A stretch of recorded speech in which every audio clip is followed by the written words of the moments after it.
Ryuko was a hella mid-looking aggressive teenage girl who became an orphan after witnessing her father murdered in front of her. With vengeance on her mind, she took the scissor blade left behind by the murderer and searched for the other half. Little did she know her father set her on a path of skimpy clothes and many foes. Armed with a revealing sailor uniform and a scissor blade passed down by her father, Ryuko sets out to strike and strip down formidable opponents in her quest to unravel the mystery behind her father's murder once and for all. In her pursuit, she bounces around schools until she lands in the prestigious Hinoji Academy. Along the way, Ryuko is bamboozled by a snot-nosed brat named Mataro who dares to steal her lemon. She steals the lemon back and claims Mataro is desperate and gets no ass. But in the blink of an eye, Ryuko is encircled and attacked by a gang of pipsqueaks. Without hesitation, Ryuko beats their ass, causing them to pledge their allegiance. But then she lets it slide, saying she won't fight people who can't fight back. Just then, Mataro's bowl-cut head-ass older sister Mako enters the scene and also beats her brother's ass for trying to rob people again. After quickly apologizing to Ryuko for her brother, Mako rushes off to get on the school bus, leaving Ryuko to make her own way to her new playing ground. Upon reaching Hinoji Academy, Ryuko is introduced as the transfer student by teacher Aikuru Mikisugi. In class, she is reunited with Mako, who enthusiastically waves to sit beside her. From Mako, Ryuko learns about the basic hierarchy of the school. Apparently, in Hinoji Academy, most students like Mako belong to the no-star category, which means they can't wear Goku uniforms that contain superpowers and are confined to the less desirable city slums. Meanwhile, students with higher star ratings get to reside in more upscale districts. Your status at school actually matters in this world, so I'd be fucked. Outstanding students receive 1-star Goku uniforms, club leaders earn 2 stars, the elite 4 of the student council don 3-star uniforms, and at the pinnacle of it all is student council president Lady Lady Satsuki. In that very moment, as if summoned by fate, Lady Satsuki makes her entrance. Realizing that Satsuki holds the top dog position, Ryuko boldly approaches her. She fiercely aims her scissor blade and noticed a surprised look on Satsuki's face. Ryuko calls her out on it and she doesn't deny she recognizes the blade. Ryuko lashes out and runs to attack her, only to suddenly take a large hard one to the face. Punch to the face. It's Takaharu Fukuroda, wielding the power of a 2-star Goku uniform. After she takes a hard fisting, she's forced to retreat, leaving Satsuki disappointed. Subsequently, the school council convenes on how to handle this newcomer. Meanwhile, Ryuko returns to her dilapidated home. Consumed by despair, she offers an apologetic whisper to her late father, expressing her desire to be stronger and to avenge him. Unbeknownst to her, her mysterious teacher intervenes by pressing a button that triggers Ryuko's sudden descent into an underground chamber. The fall reopens a wound from her fight with Fukuroda, causing a trickle of her blood to seep into a pile of clothing below. As she tries to find her way out, her senses are jolted by a desperate voice pleading for more blood. A sentient sailor uniform emerges from the heap of clothing, swiftly immobilizing Ryuko, then strips her down begging to be worn. He seems to have enough blood pumping, if you know what I mean. After a questionable struggle, they bond and Ryuko releases a surge of power from embracing the uniform. The very next day, Fukuroda resorts to taking Mako hostage to lure Ryuko out of hiding. Without hesitation, a cloak-wearing Ryuko swoops in to rescue Mako, setting the stage for a rematch with Fukuroda.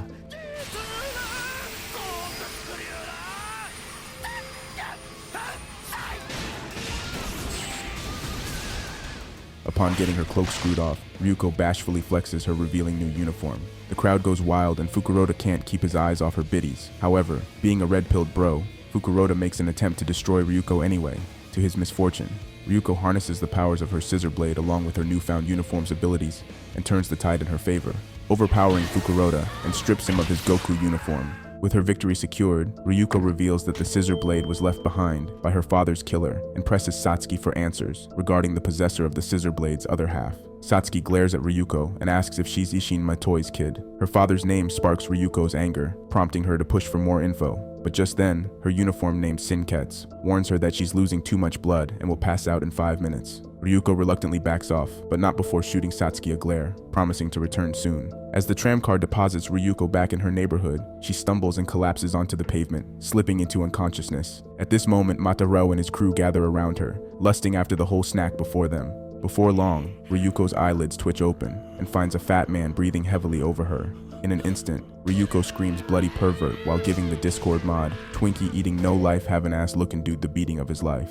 Mako appears shortly after and reveals that the man Ryuko mistook as a perv is her father who runs a back alley clinic. My bad, Mako. Didn't mean to go that hard on your dad. Ryuko looks around and realizes that Mako's father patched her up and instantly apologizes for her mistake. With an easygoing tone, Mako casually reveals that her father has taken more lives than he's saved.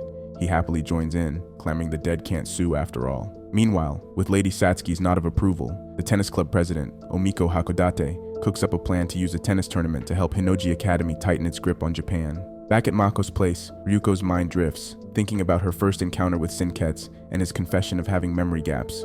All he can provide are these mysterious hints about his creator. The aha moment hits Ryuko, and she quickly figures out that her own dad is the genius behind Sinketsu. The following day, as Ryuko and Mako grab a tram car, Ryuko can't help but draw attention to the stark contrast in living conditions between the wealthy and the underprivileged. Thanks to Mako, Ryuko discovers that Lady Satsuki, wields the power to determine where people reside in the city, because of course she does. Upon their arrival at school, Mako extends a warm invitation for Ryuko to stay with them, but suddenly an unexpected rain of balls smack Mako in the face. Never knew teabags could be this deadly. Omiko states that since Mako failed to contribute to the tennis club, she will be purged. Ryuko ain't having it, so she orders Mako to run to class and challenges Omiko to fight her instead. She desperately tries to activate Sinketsu, but it's no use, meaning errors have been made, and she's about to get crucified by a bunch of balls to the face. Omiko's deadly teabags send Ryuko right into the sewer where she loses consciousness. Upon waking up, Ryuko not only finds herself naked, but also sees her teacher beside her. He proudly admits he undressed her, enraging Ryuko, but as she tries to fight him,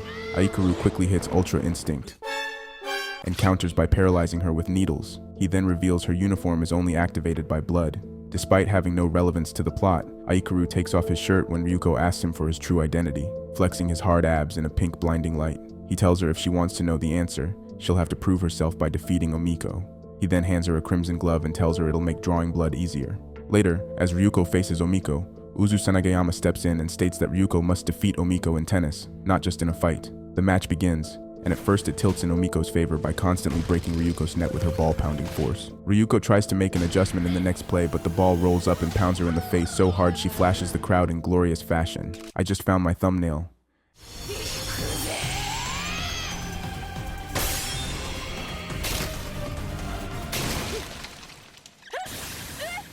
After Sinketsu tells Ryuko to use the scissor blade as a racket because it will be more durable. The ref tries to call foul play, but suddenly Lady Satsuki, shows up and allows the blade.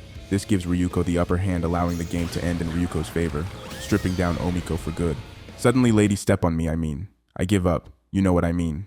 Satsuki arrives to the court, and Ryuko demands answers once again. She agrees, but Ryuko has to fight her for it. Satsuki flexes her big black big black blade, and makes an immensely towering strike on Ryuko, blowing the crowd away, displaying her immense strength even without a Goku uniform. Ryuko is forced to retreat once again due to her lack of blood, and Satsuki is impressed with the power of a god robe, revealing Ryuko now has her attention. Now that Omiko's defeated, Ryuko pressures Aikuru with angry stares and stalks him around school for his attention. He uses Mako to leave a note, finally agreeing to meet up with her. Once they meet, Aikuru immediately goes to stripping again, leaving Ryuko flustered. He's way too comfortable undressing around teens. He explains that living fibers woven into clothing for combat are called life fibers, and while the Goku uniforms contain a certain percentage of life fibers, Sinketsu is entirely made up of them, making it a god robe.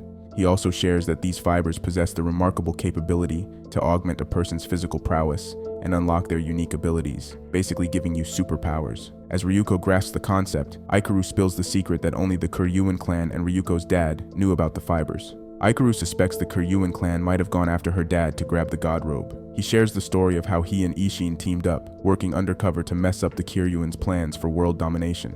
Then, in a touching moment, he tells Ryuko about getting a letter from her dad, who asked him to pass on the god robe to her when he's gone. Ryuko asks if Satsuki killed her father, so Aikuru moves smoothly closer to her, and she nearly chops off his jewels in an effort to put the blade between them. Unfazed, Aikuru tells her he doesn't know, leaving Ryuko with more questions. Meanwhile, in the midst of frustration, Satsuki storms into her mansion with an air of vengeance. As she strides toward her objective, the family's butler rushes to intercept her. However, Satsuki's trusted butler Soroi restrains him before he can make a move. The butler attempts to dissuade Satsuki, emphasizing she's not allowed to don the god robe, as her mother issued strict orders to keep it out of her reach. But he must have forgot Lady Step-on-Me is a bad bitch. Satsuki firmly dismisses the butler, asserting her dominance to do as she pleases. Once again, the butler cautions her. However, Satsuki remains resolute. She disrobes, then spills her own blood on the god robe. As she begins merging with Junketsu, she calls on everyone to witness her unstoppable quest to conquer all. The next day, Ryuko heads to school looking utterly exhausted. Curious, Mako can't help but ask why Ryuko seems so tired. Ryuko opens up and says that she spent the whole night with a strong feeling that something really bad was about to happen.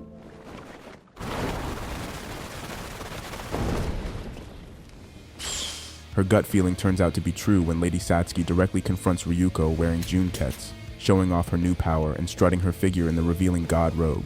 And thus, bad bitch just got badder. Ryuko's surprised she has a god robe but promptly transforms to start the battle she's been asking for. Sinkets warns Ryuko that Satsuki is much more powerful. Ryuko charges forward anyway. Lady Bad Bitch quickly proves her strength. She casually strikes and blocks Ryuko, shaking the stadium with the force of her blows. Sinkets warns Ryuko not to lose too much blood, then Satsuki starts to ramp it up, kicking Ryuko's ass even harder. She calls Ryuko a coward, and nothing but a lump of flesh squeezed into a god robe.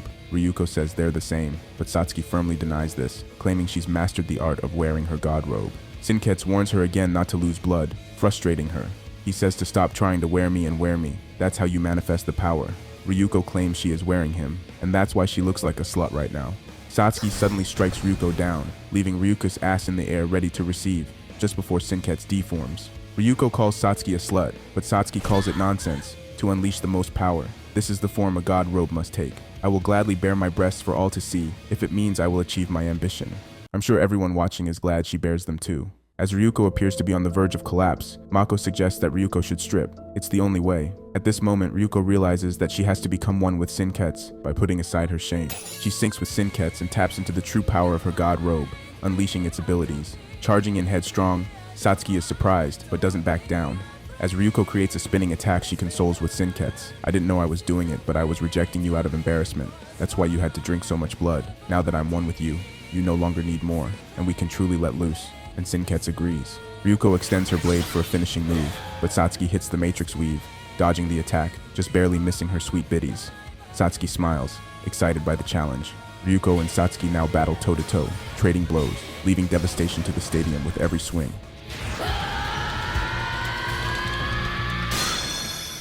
With one final clash, the stadium erupts, leaving them at a stalemate. Ryuko falls to a knee in exhaustion, then vows to crush Satsuki's ambitions in order to get the answers she craves. Lady Bad Bitch smirks and walks away the victor while making a proposal. Since Hinoji Academy is my playground, I'll throw all my students at you, and if you manage to not get your ass beat, I might fight you again.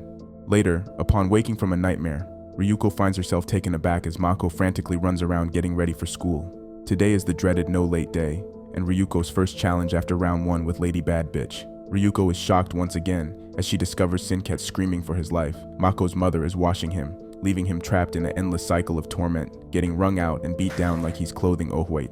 With no time to waste, Ryuko gets pushed out of the house with assurance her uniform will be delivered to her. Offering a silent prayer for Sinkets, Ryuko ventures out to the streets only to be engulfed by a crowd of no-star students hailing from the slums. Her bewilderment is swiftly addressed by Gamagori, the chair of the disciplinary committee. He explains that today all no-star students must navigate a treacherous maze of traps and make it to their first period class on time, lest they face expulsion. And the maze they got for these no-stars is fucked. This is some Hunger Games shit. As the game kicks off, the crowd of students rush up the stairs, only to be caught off guard when the stairs transform into a colossal slide. Quick on her feet, Ryuko uses her scissor blade to pierce the stairs and avoid a tumble. She then propels herself and Mako to the first checkpoint. Among the chaos, a young girl named Maiko collides with Ryuko. Seeing Maiko with a cast around her hand, Ryuko lends a hand to both Maiko and Mako, guiding them toward the checkpoint. Soon after, Ryuko and the girls face a perilous situation, hanging for dear life. Meanwhile, the men of Mako's fam are en route to Ryuko. When Maiko loses her grip, she clings to Ryuko's pants, revealing the panties. The men catch sight of this, giving them a blood rush, and it's too much. Mako's dad loses control of the car and smacks his Twinkie face into a pole. Unable to move, he instructs his son to deliver Sinkets to Ryuko. Without hesitation, he boards his bike for the mission. Ryuko and her team continue through the maze, and soon Madahiro catches up. As Maiko jumps a gap, she once again gets a hold of Ryuko's pants, and the glorious panties emerge. Madahiro's just in time to get another good look and another blood rush. He loses control of his bike and smacks his face into a pole. Like father, like son, he has no choice but to leave the mission to his dog, Guts. Meanwhile, the girls start to lose hope, but spot a school bus for the one-star students. The girls use Maiko as bait and it works perfectly. Ryuko kicks their asses and hijacks the bus, but here come the big guns. Bullets start raining on them by every NPC and their mama. Mako rises up to man the minigun, but it's not enough. The RPGs rain and Ryuko decides it's time to book it. With explosive luck, the girls fly up out of danger and into the school grounds. Shortly after, Guts appears on the scene carrying Sinkets, But suddenly Maiko snatches the god robe and unveils her identity as the head of trap development at the disciplinary bureau. With a smug smile, Maiko reveals she grew tired of her life and wants to dethrone Satsuki with the help of the god robe. However, upon trying Sinketsu, Maiko realizes that instead of gaining powers, her body turned to stone. Apparently Sinketsu got too much starch from the wash torture. Ryuko promptly beats her ass and takes back Sinketsu. Mako looks at the time and freaks out because they have 5 minutes left to be in class before expulsion. She runs towards the school only to smack her head against a wall. Then walls collapse around them, revealing they're not at the school, but on a platform, prompting Maiko to proudly stand up and reveal her trump card, the restart button. She hits the button, sending the platform rolling back down the city fast as fuckboy. Ryuko tries to get to Maiko so she can beat her ass, but Maiko swiftly jumps off, making her escape. Mako nearly flies off too, but Ryuko syncs with Sinketsu to make the save. The trap sends the girls way past the starting line, giving them no hope to make it to class on time. However, Mako spots the express railway. With no time to waste, Ryuko strong arms the railway operator for transportation. They fly up in the car through the city, and with a minute left, Ryuko uses the momentum of the car and cuts the line in order to fly past the next station and pile drive her way to class, destroying it in the process. She casually leaves the car and takes her seat, just in time for roll call. The next day, Ryuko casually saves Mako from another hostage situation. Unfazed, Mako pulls her lunch out of her tits and begins to munch when suddenly, she's attacked by 1,000 needles, freezing her into a coma state. Ryuko's shocked and tries to help, but a strange mohawk dude with a needle gun appears from the shadows. He assures Ryuko Mako will be fine but can't say the same for her god robe. He attacks Ryuko, quickly getting the upper hand and pinning her down to the floor. With his needle pointed at Ryuko point blank, he gives one request: strip. FBI, open up! Ryuko calls him a perv, and just as Mohawk's ready to shoot, a pin stabs him in the hand, signaling him to retreat. However, before leaving, he tells Ryuko he'll be back to strip her tomorrow. Later that day, the Mohawk dude named Sumagu meets up with Ikaru in the slums. Ikaru tries to stop Sumagu from targeting Ryuko, but he denies, worried that her god robe may be more deadly than the Kiryuin's influence. Ever the wise, Ikaru tries to reason with him by quoting a person from their past. She believed people in clothes aren't true enemies. Determined to eliminate the god robe, Sumagu remains unmoved. In the meantime, Lady Satsuki learns that Sumagu has been attacking other affiliated schools with a special needle that severs the connection between life fibers and the human body. However, upon learning that he's after Ryuko, she decides to sit back and enjoy. One of her underlings has other plans though. Nanan decides to also send smaller clubs to make things more entertaining.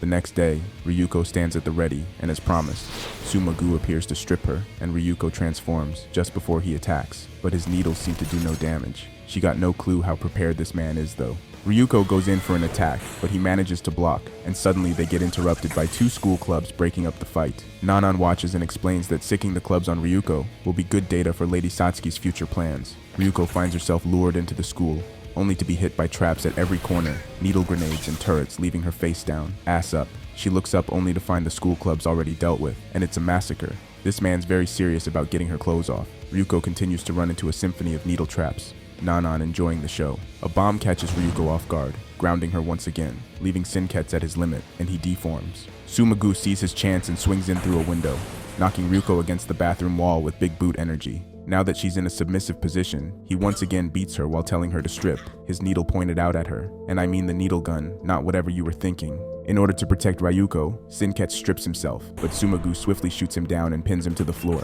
He claims the god robe doesn't care about her and tried to escape, but Ryuko denies, saying he was trying to protect me. Sumagu calls Sinketsu a parasite when suddenly, he feels bristles between his cheeks. Mako appears for another goofy-ass lecture. She explains that Ryuko is a bum, and Sinketsu is Ryuko's only pair of clothing and her best friend, so give him back. Sumagu says that clothes and humans can't be friends, but Mako says no. Until recently I was a bum too, having only imaginary friends until Ryuko showed up. If Ryuko can be friends with a loser like me, she can be friends with clothes too. Mako then rips Sinketsu from the floor, claiming, "Anything's possible!"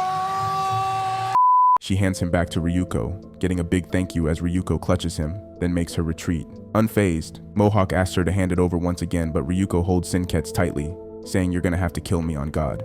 Just as he's about to shoot, Sinketsu jumps up and threatens him directly not to touch her. He's taken back by the moment, wondering if the god robe can talk. But before he could process it, Nanan breaks up the party, asking him to surrender. But he like, nah bitch, making an explosive retreat.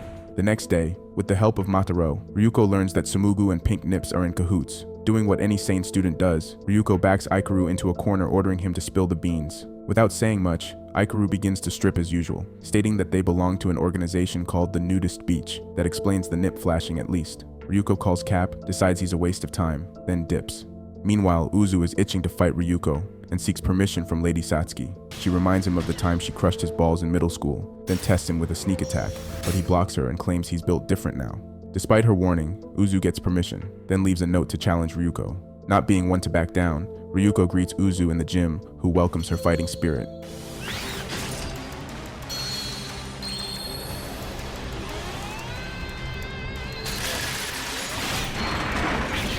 After transforming into his Goku uniform, Ryuko does the same, immediately going in for an attack, but he's swift-witted. He dodges with speed, and when she comes back, he continues to do the same. He ends foreplay by finally taking out his long rod, and begins to give her a good pounding.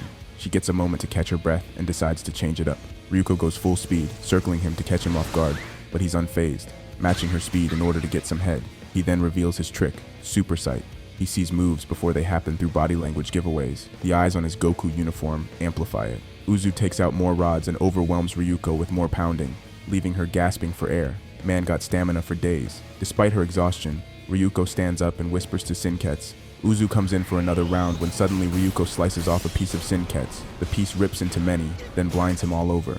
With him flustered, she lands a finishing blow that strips him out of his uniform, and 3 strings merge into Sinketsu. However, even in all his glory, he tries to fight Ryuko anyway, earning him a whipping from Gamagori. After his embarrassing fall from grace, Uzu turns to Iori for help, president of the sewing club. With much shame, Uzu bows to Lady Satsuki, pleading to get a rematch. At first, she scolds him for his failure, but suddenly Uzu lifts his head, revealing his face. Satsuki clearly sees his resolve and gives him another shot. The next day, Uzu returns for a rematch, this time Satsuki watching from above. Sinketsu warns Ryuko that this time feels different.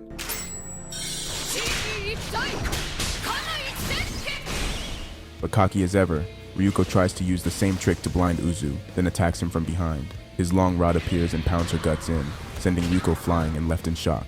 Some of the god robe pieces fall off, revealing Uzu had his eyes sewed shut. Satsuki interjects, claiming he realized his mistake and sacrificed everything to beat you. He walks forward, covering Ryuko in the shadow with his imposing form, and Ryuko realizes this man built different. He strikes his rod down on Ryuko with amazing accuracy, pushing her back, raising her heartbeat. He now utilizes all his senses, creating an internal eye, making him more powerful than ever before. Once again, he pounds Ryuko into submission, and it's a sight to behold.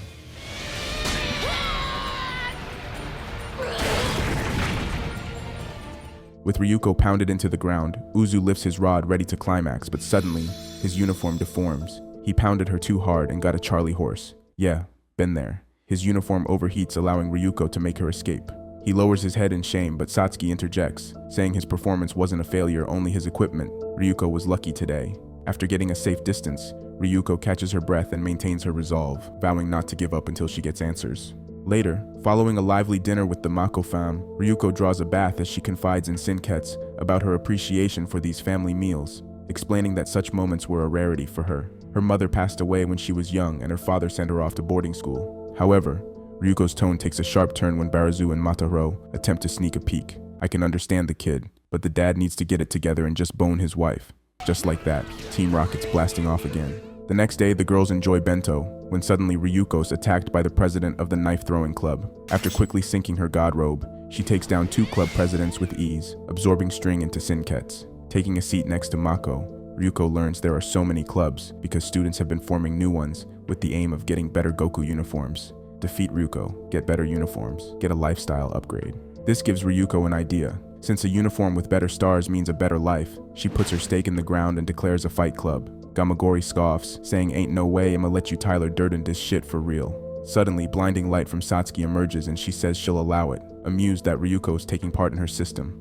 Ryuko bites back, saying she must not have seen the end of that movie. Your system's going down.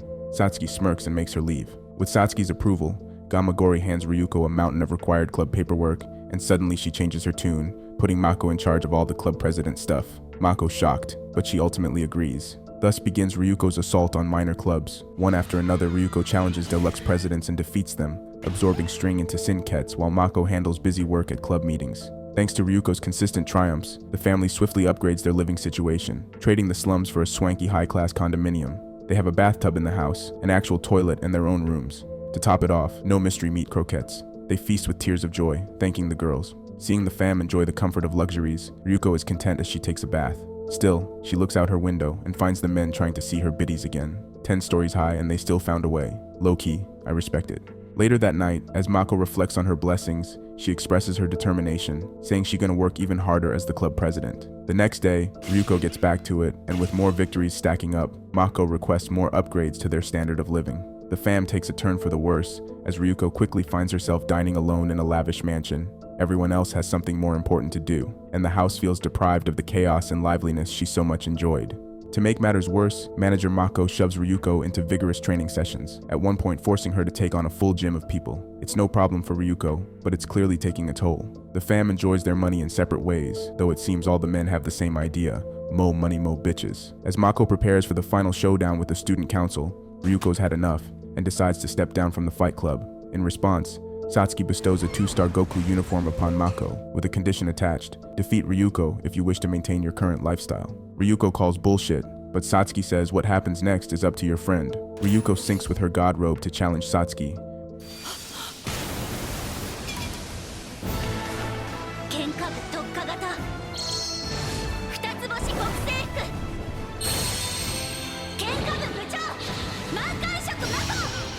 But a different fight emerges as Mako launches a flying kick without hesitation, then bombards Ryuko with a barrage of golden objects. No fucks given. Their clash intensifies as Mako uses her own bat against Ryuko's scissor blade. Ryuko tries to reason with her, but Mako says, "Nah bitch, started from the bottom, now we here. I ain't going back." Mako's family arrives on the scene, rallying behind Mako in support with no regard for Ryuko's life. Ryuko's shocked but has no time for it, as Mako lassos a chain around her and takes control of the fight, tossing and slamming Ryuko like a rag doll. Satsuki enjoying the show, saying, "This is the truth of humanity. Prosperity leads to greed. Greed leads to their downfall." However, after surviving Mako's missile attack, Ryuko deactivates Sinkets, but Mako don't give a fuck and continues to beat her ass anyway. The beating goes till sunset. Ryuko stands defenseless and Mako charges to finish her off. But just before Mako belts her, Ryuko smiles, halting Mako.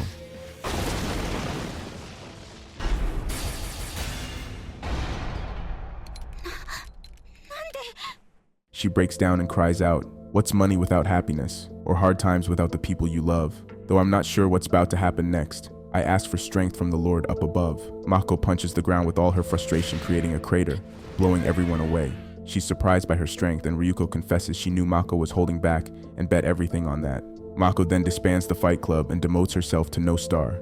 Ryuko yells up at Satsuki, claiming not everyone will bow to her, but Satsuki remains stoic. Mako then strips her Goku uniform and throws it to the sky, offering it to Ryuko. Ryuko slices it mid-air, leaving behind an explosion of fireworks for all to see. Satsuki smirks as she makes her leave. The rest of Mako's fam follows suit, stripping down and bowing as a gesture of apology to Ryuko like the peasants they are. Back in the slums that night, the Mako fam once again enjoy mystery croquettes together, like they used to.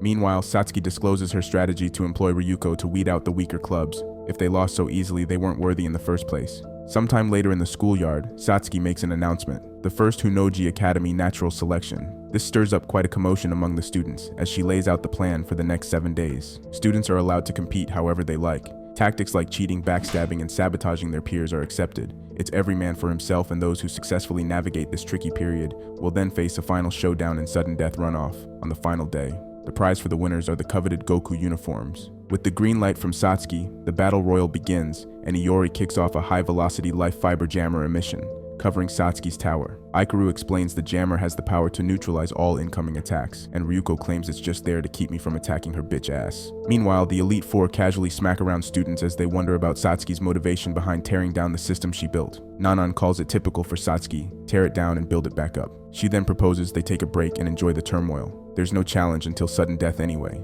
Later that day, Ryuko visits her family home with Mako. Mako sees the rundown building and exclaims Ryuko was poor just like her, but Ryuko calls her a dumbass and clarifies that this used to be a mansion. She reveals her mother passed away shortly after her birth, and she grew up living in school dorms. By her first year in high school, she developed a reputation as a troublemaker. However, her life took a sudden turn when she received a message from her father prompting her to return home. Upon her arrival, she discovered her father with a scissor blade in his gut. Ryuko tells him to hang on, but he tells her stop fussing. If you want to have a peaceful life, leave now, but if you want to continue my fight, take this. He pulls the blade from his gut and hands it to Ryuko. If you find the other half of that scissor blade, you'll find my killer. Ain't going to be easy shit though. Suddenly, she hears someone shuffling in the hall and makes chase, and her father yells out to her because he wasn't done talking. But Ryuko ignores his ugly ass and finds herself outside, just in time to see a figure fly into the sky. But before she could react, the mansion engulfs in flames, leaving her in grief as the flames take away her father. Ryuko tells Mako she's going to find the murderer and learn the answers her father failed to give. If she stayed a few more minutes, maybe she'd already have answers. Hindsight's a bitch. Ryuko breaks a hole to reach the underground chamber, only to find it empty. While on the road back, Ryuko encounters a hiccup as her scooter sputters to a halt. Just when things seem a bit tricky, big-ass Gamagori offers a ride to help out. He assures Ryuko he's not gonna fight her until the sudden death runoff, so they accept. However, their journey takes an abrupt twist when the president of the Automotive Airsoft Club jumps in, launching an attack. The club's after Gamagori's coveted Goku uniform, and as the situation escalates, Gamagori attempts to outmaneuver them with his car. But like a dumbass, he just cranks the wheel, spinning them out of control while laughing like a madman. Naturally, it doesn't work and they crash. Gamagori gets out the car to handle the club himself, and they begin shooting him. He activates his uniform and takes on the bullets with ease, and Ryuko says that thing's hard, and Gamagori says he's not even turned on yet. He begins begging them to punish him, confessing he's a bad boy, and the more pain he takes, the harder he gets. His uniform begins to grow and contort, and finally he climaxes all over the club, putting them down. This is the nature of the show, guys. I don't know what to tell you. In a flashback 5 years ago, Gamagori finds himself facing off with a group of brats, pressuring another student to jump off a building. The students use their parents' status as a way to justify their shitty actions, prompting the boy to jump. To everyone's surprise, the boy ends up on a trampoline owned by Satsuki. She reveals from now on, the high school belongs to her. After fighting everyone present, Satsuki tells Gamagori the difference between her and other rich, influential brats. I shall use her family's power and make it her own. And that's how he met Lady Satsuki. The following day, the sudden death runoff begins. The barrier vanishes, and the ground suddenly quakes as 5 towering structures emerge. To secure a spot as a top contender, one must stand atop these towers. This proves no challenge to Ryuko as she runs up the pole, while the Elite Four stand proud. With the towers secured, Gamagori proposes a new rule, allowing competitors to challenge Ryuko 1 versus 1 to settle the score. Now that the stage is set, Ryuko leaps forward onto the center platform, ready to face Gamagori head-on. With a cold smile, Satsuki offers a promise to Ryuko that if she emerges victorious, she will reveal the truth about her father's demise. Satsuki elaborates, saying each pillar varies in height based on the number of students an individual has defeated. The more victories, the higher the pillar. Nanan admires Gamagori's consideration for his students, while Uzu regrets his win streak since he's slated to be the last to face Ryuko. Gamagori clarifies his fights are solely self-defense, and I call bullshit. Punishment gets him off. Setting the stage for the upcoming clash, they schedule their battle for 1 p.m. Meanwhile, across the city, an announcer spreads the word. Due to the announcement, Barazu orders his son to steal a TV, and his son grins as he displays the one he already stole. He gives his son praise, but must have forgot his son is a dumbass. The TV he stole was a fake. Barazu beats his ass, then goes out to find a real one. Later on, Aikaru meets up with Ryuko and Mako, then freezes Mako momentarily with a needle. He issues a warning to Ryuko about the challenges in her upcoming fight, telling her to back out against the Elite Four because they're too strong. Ryuko no bitch though, and claims she'll only agree if he'll reveal the truth about her father. Aikaru denies, so Ryuko tells him to piss off. 1 p.m. arrives and Ryuko enters the arena. She voices her concerns to Sinketsu about Gamagori's transformation, but Sinketsu says he has a plan.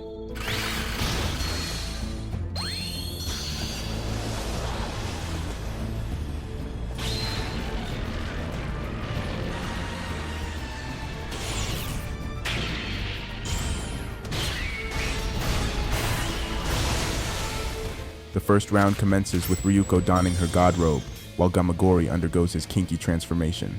Ryuko walks up staring him down, and Gamagori asks if she's going to attack anytime soon, but Ryuko smirks, because he must think she's some kind of fool, claiming she knows how BDSM works. Gamagori is prepared for this though. Limbs emerge from his uniform, and he begins to whip himself, and says, "Since you won't beat me off, I'll just have to beat myself to climax." His uniform engorges bigger and bigger, until it triggers his second transformation, known as Scourge. He's now fully erect and quickly puts Ryuko down, spanking her ass for being a bad girl. This was almost the thumbnail. He warns her that falling off the stage will eliminate her, surprising her, as she stands up but then quickly whips back down. Gamagori backs off, finally giving Ryuko a chance to use her killer move to extract the life fiber. To her surprise, she learns his Goku uniform contains no life fibers on the outside like most, It's all on the inside. She takes that info and attacks head-on, like a dumbass, allowing Gamagori to get harder and harder. As he gets back to whipping her, he declares he's Satsuki's ultimate shield, ready to finish her off here and now. Ryuko takes a hard blow from his whip, sending her flying off the stage. Out of options, she forcefully drives her blade into the side of the platform, ensnaring her clothing on the blade, revealing dim biddies and causing onlookers to get heavy blood flow. That was almost the thumbnail too. She wills herself back up and begins attacking him recklessly again. He responds by unleashing a relentless onslaught of whip attacks. After crushing his ball gag with his teeth, he retrieves his wheel-like weapons and captures Ryuko in a bind, then shapes the hands on his uniform into giant molds to reshape her into an ideal student. He begins crushing her with his molds as Sinketsu gets an idea, asking Ryuko if she got that dog in her. Ryuko says she's a whole bitch, then suddenly she spins, breaking free of the bind and unsyncs with Sinketsu. Gamagori decides it's time to get serious and deploys the Whip of Love, pushing Ryuko back. Easily the biggest biggest whip I've ever seen. Both Ryuko and Sinketsu hold on tight by biting the whip, and as he reverts, he takes Ryuko with him, confining her within the mummified form. The final stage of Sinketsu's plan commences. He transforms, breaking Ryuko free, revealing a new state. Her god robe is now covered in blades. With his life fibers now exposed, Ryuko charges and performs her finishing move, stripping Gamagori of his uniform and absorbing his life fibers. His resolve was clouded by his arrogance, says Satsuki. As Ryuko praises Sinketsu for his idea, Aikaru is deeply impressed but worried about what's to come. Like the loser he is, Gamagori creases in shame, and as he kneels, he takes out a blade to attempt seppuku, but Satsuki stops him, telling him to stop being a bitch and get up. She then calmly makes her leave as he falls to the floor defeated. Ryuko once again declares she's coming for Satsuki, but for her next fight, Ryuko faces Inumuta. In his younger years, he got cocky and tried infiltrating Revox Corp's security system, causing their stock prices to plummet. However, Kiryuin clan don't play games, and he was quickly apprehended. And when I say quick, I mean mad quick. They spotted his ass almost immediately. At this critical moment, Satsuki arrives, presenting him with a proposition to join her and use his talents to disrupt the real world rather than the virtual one. Back in the present,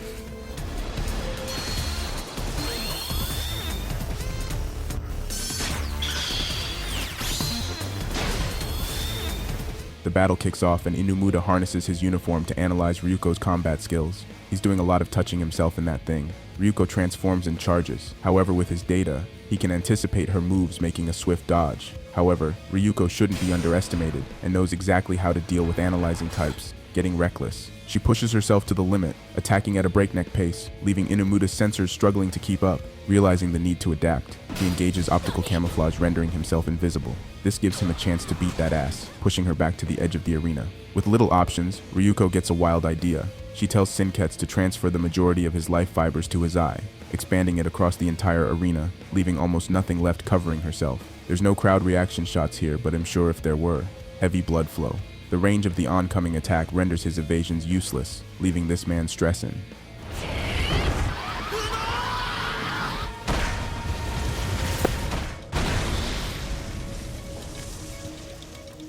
Ryuko brings down the hammer, flattening him into submission. His camouflage ability gets damaged during the attack, and with him on the back foot, Ryuko goes for a finishing move, but just before her strike, Inumuta deforms and forfeits, saying it's not worth losing data. He willingly backs down from the match to preserve his uniform, which has amassed valuable info regarding Sinketsu. Ryuko's next adversary is Nanan, donning her 3-star Goku uniform, Symphony Regalia. Unfortunately for her, Nanan's uniform's on some bullshit.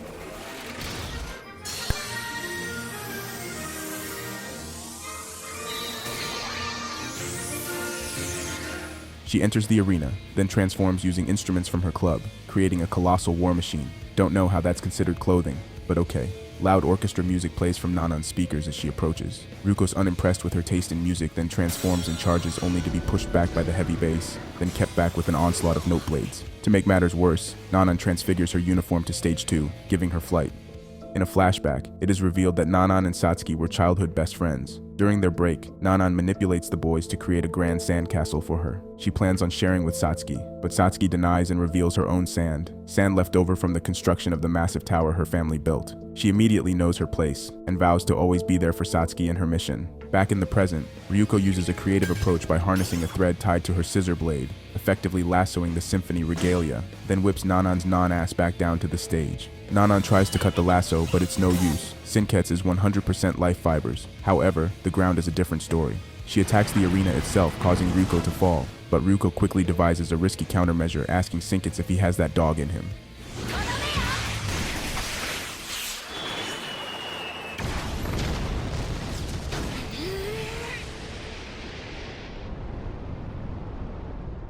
The explosions stop and the dust begins to settle. Suddenly, Ryuko emerges from the smoke in a new transformation, Senketsu Shippu, granting her the ability to fly, and Satsuki's shocked by this revelation. Meanwhile, Ikaru shows concern of the rapid evolution of Senketsu and believes he's growing too fast, so he contacts the Mohawk and instructs him to prepare for a worst-case scenario, prompting him to head to Hunoji Academy. Back in the slums, Mako's fam is gathered to watch the fight, and a peculiar blonde girl in a pink dress strolls by, amused by the event. Back in the arena, the Symphony Regalia launches a hail of projectiles, but Ryuko easily dodges and gets into Nanan's blind spot for a counter. Unfortunately, Ryuko struggles to penetrate the sonic defenses as Nanan employs pop-up speakers all about that bass, no treble. This halts Ryuko for a moment, but suddenly, Ryuko decides to improvise and head directly for Satsuki. But just as Ryuko is about to strike, she's suddenly smacked down by Nanan's big-ass airship like nah bitch. The whole time Lady Bad Bitch is unfazed and didn't flinch for a second. Nanan forcefully hurls Ryuko back in the arena, and her Symphony Regalia transforms back into its tank form, bombarding Ryuko with an array of weaponry. Despite the relentless assault, Ryuko refuses to submit. Among the onslaught, Ryuko grabs a whistle missile and hurls it back at Nanan, penetrating her vehicle, causing it to explode into a chaos of instruments. Nanan rises from the wreckage, and without her flight, it's clear she's royally fucked. Ryuko uses the aerial advantage to beat her ass, then charges for a final strike, knocking her off stage. Ryuko then notices something off about Senketsu and asks him what's wrong. He says I didn't absorb her life fibers. Satsuki interrupts, telling her not to underestimate the Elite Four.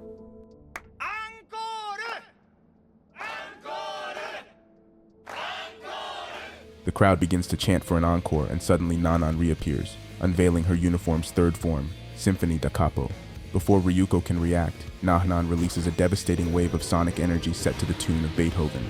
Ryuko dodges to the ground as the sound waves blow past, making great use of the show's bitty jiggle animation. However, she's unable to move, and Nanan explains she immobilized Senketsu by matching the resonance of his life fibers with her sound waves. Nevertheless, Ryuko is not one to back down. She regains her footing, maintains composure, and creates a protective barrier by using her god robe to force Nanan's sound waves to align with her own. On the sidelines, Inumuda grasps the tuning fork strategy, while Mako is in awe of Ryuko's incredible prowess. Senketsu expresses admiration for the sound of her punk rock heartbeat, and with a singular focus, Ryuko redirects Nanan's blast back, creating a classic Dragon Ball-type beam struggle. Nanan grows increasingly desperate, enhancing the power of her beam. Nevertheless, Ryuko pushes back with equal intensity. Inumuda explains that Senketsu's higher percentage of life fibers allows him to resonate more powerfully than Nanan's Symphony Regalia.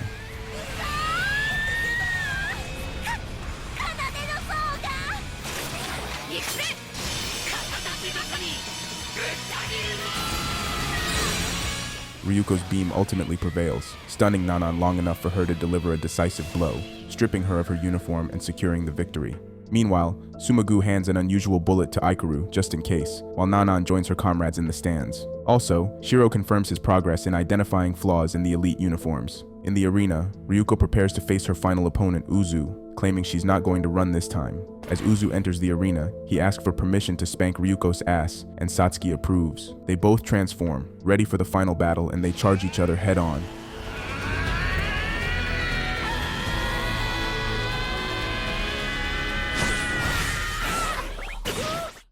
But suddenly some pink bitch slides in the DMs. Ryuko's surprised, but Satsuki's put on 10, immediately commanding Uzu to get out of there now. You know it's serious when Lady Bad Bitch starts to panic. This sudden intensity surprises the Elite Four, and Inumuda finds it peculiar he has no data on the newcomer. Satsuki addresses her, asking, "What's the meaning of this Nui?" Nui asks why she wasn't invited because it looks like fun, but Satsuki rejects any obligation to do so. Uzu is fed up from the disruption, so he brings down his large rod, but Nui effortlessly blocks his attack with her parasol, leaving the Elite Four in disbelief. How can a girl without a Goku uniform handle all that? Apparently she's had bigger. Ryuko shares their amazement, but Senketsu expresses he has a bad feeling about this. Uzu retaliates by making his rod even bigger, but Nui nonchalantly snags a single thread from his uniform, causing it to disintegrate. Then she kicks him out the arena, dick flashing and all. Satsuki's shocked that she was able to sever the Banshee, but Iori exclaims that no one can sever the Banshee, let alone find it in an instant. The Banshee is the core life fiber, responsible for shaping a Goku uniform. It's a critical component tightly woven within layers of armored fibers. When Ryuko defeats a uniform, the Banshee is last to go. Nobody's capable of identifying and extracting the Banshee as fast as Nui just did. Elsewhere, Sumagu confirms that the mysterious girl is Nui Harame, the Grand Couturier of Revox, causing Ikaru to express his concern. Nui asks Satsuki if she can step in, and Ryuko responds by not giving a fuck as long as she can get to Satsuki. Satsuki approves and sits to enjoy a cup of tea, then mumbles to herself that the situation is now entirely dependent on Ryuko. The match begins, and Ryuko walks forward curious about Nui's lack of a Goku uniform. Nui says she wouldn't dare wear such ugly things, and tells Ryuko not to hold back, but Ryuko hesitates, so Nui pulls a purple scissor blade from her breast and holds it high. Ryuko's in shock, wondering if that's what she thinks it is, and Nui giggles, saying, "Yup, it's the other half of your scissor blade. I'm the one who killed your dear dad." Ryuko promptly loses her shit, and from now on I'm going to call Nui the pink bitch. Ryuko attacks the bitch while asking why she did it. "You're wearing the reason," she says. "Your father was working with things humans shouldn't." She dodges and caresses Sinkets, making him jolt away from the chill of her touch. The bitch taunts Ryuko, but Ryuko tells her to shut it, as Sinkets desperately tries to calm her down, due to her blood beginning to boil. The bitch then gently grazes Sinkets with her finger and snatches out a banshee while wondering what she looks like naked. Just look up Rule 34. Sinkets clenches and holds it together, claiming his thread count is on point. Pink bitch gleefully praises Sinkets, noting that he possesses multiple banshee, a god robe characteristic that sets him apart. Then her mind drifts back to her first encounter with Ishin in his underground lab. It becomes clear he was prepared. After a single strike, the old man put his defenses up and displayed some ultra instinct that would make Roshi proud. The cut in his lab coat regenerates, and she's impressed, realizing she doesn't have to hold back. Undaunted, Pink bitch launches an attack, but Ishin pulls his ace, wielding his lifelong creation, the rending scissors, capable of cutting and killing life fibers. He attacks, but she dodges everything, then swipes the scissors away. She stabs the scissors into what looks to be like his family jewels, and taunts him. But suddenly, Ryuko calls out for her dad, distracting the bitch for a moment, giving Ishin the opportunity to strike and gouge her eye out in a final act of defiance. The Powerpuff Girl finally gets angry and takes it out on Ishin, leaving half of the scissors in his gut as she makes her getaway, taking one of the scissor blades with her. Ryuko confirms that the bitch must be telling the truth, then the bitch tells her she's too weak to do anything about it, further boiling Ryuko. Sinkets continues to warn her it's dangerous for her blood to get this hot, but her fury overflows, proving too much for Sinkets.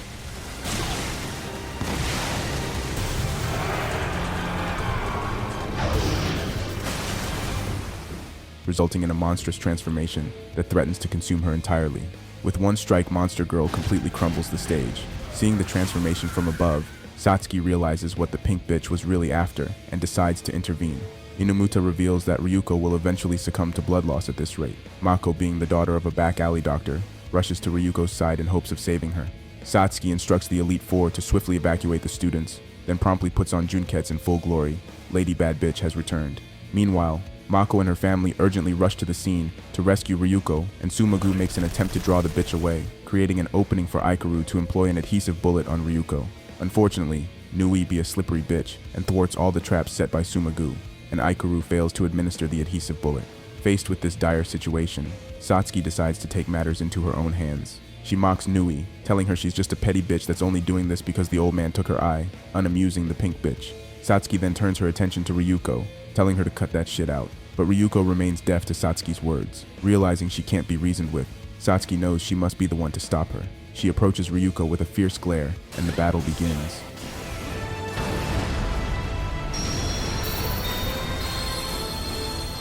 Their confrontation wreaks havoc on the school grounds. Ryuko is strong, but Satsuki holds her own.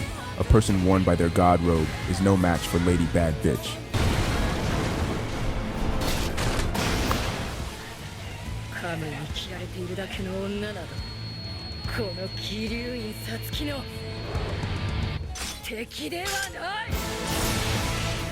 Satsuki prepares for her final blow, and they charge each other like powerhouses, causing a flow of black energy to explode out.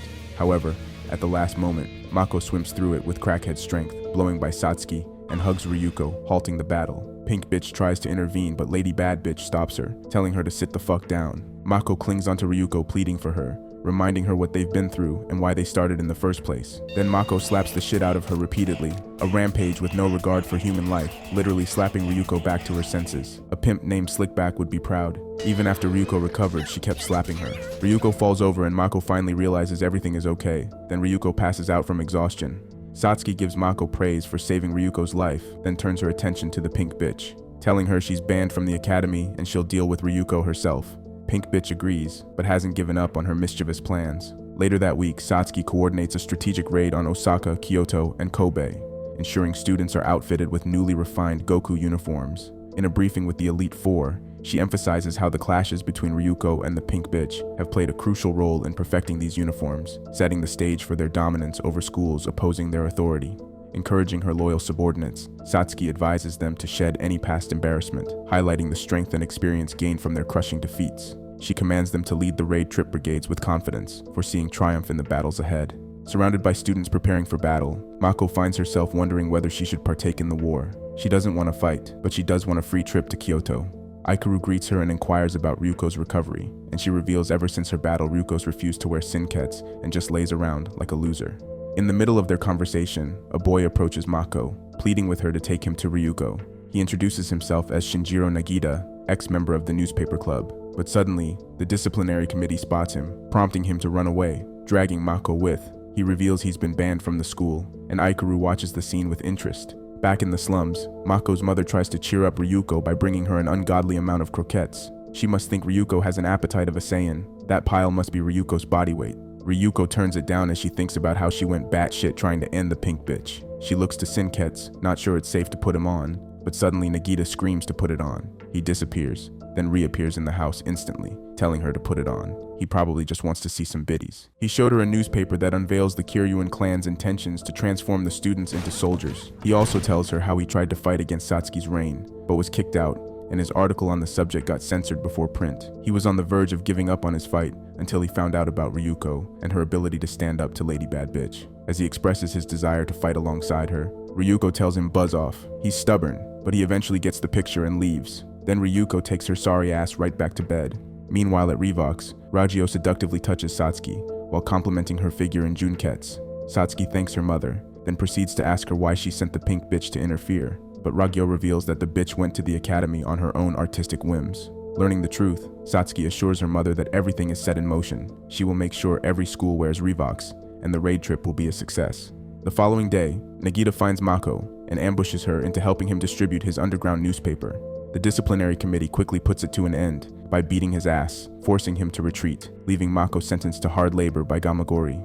Back in the slums, Ryuko continues to mope around, and Sinkets asks, "Are you afraid of me?" She says no, "I'm afraid of myself and my rage. I'm afraid of losing control again." Suddenly, Nagita opens the window screaming for help. He barges in as he continues his retreat from the disciplinary committee, then promptly continues to get his ass beat and captured.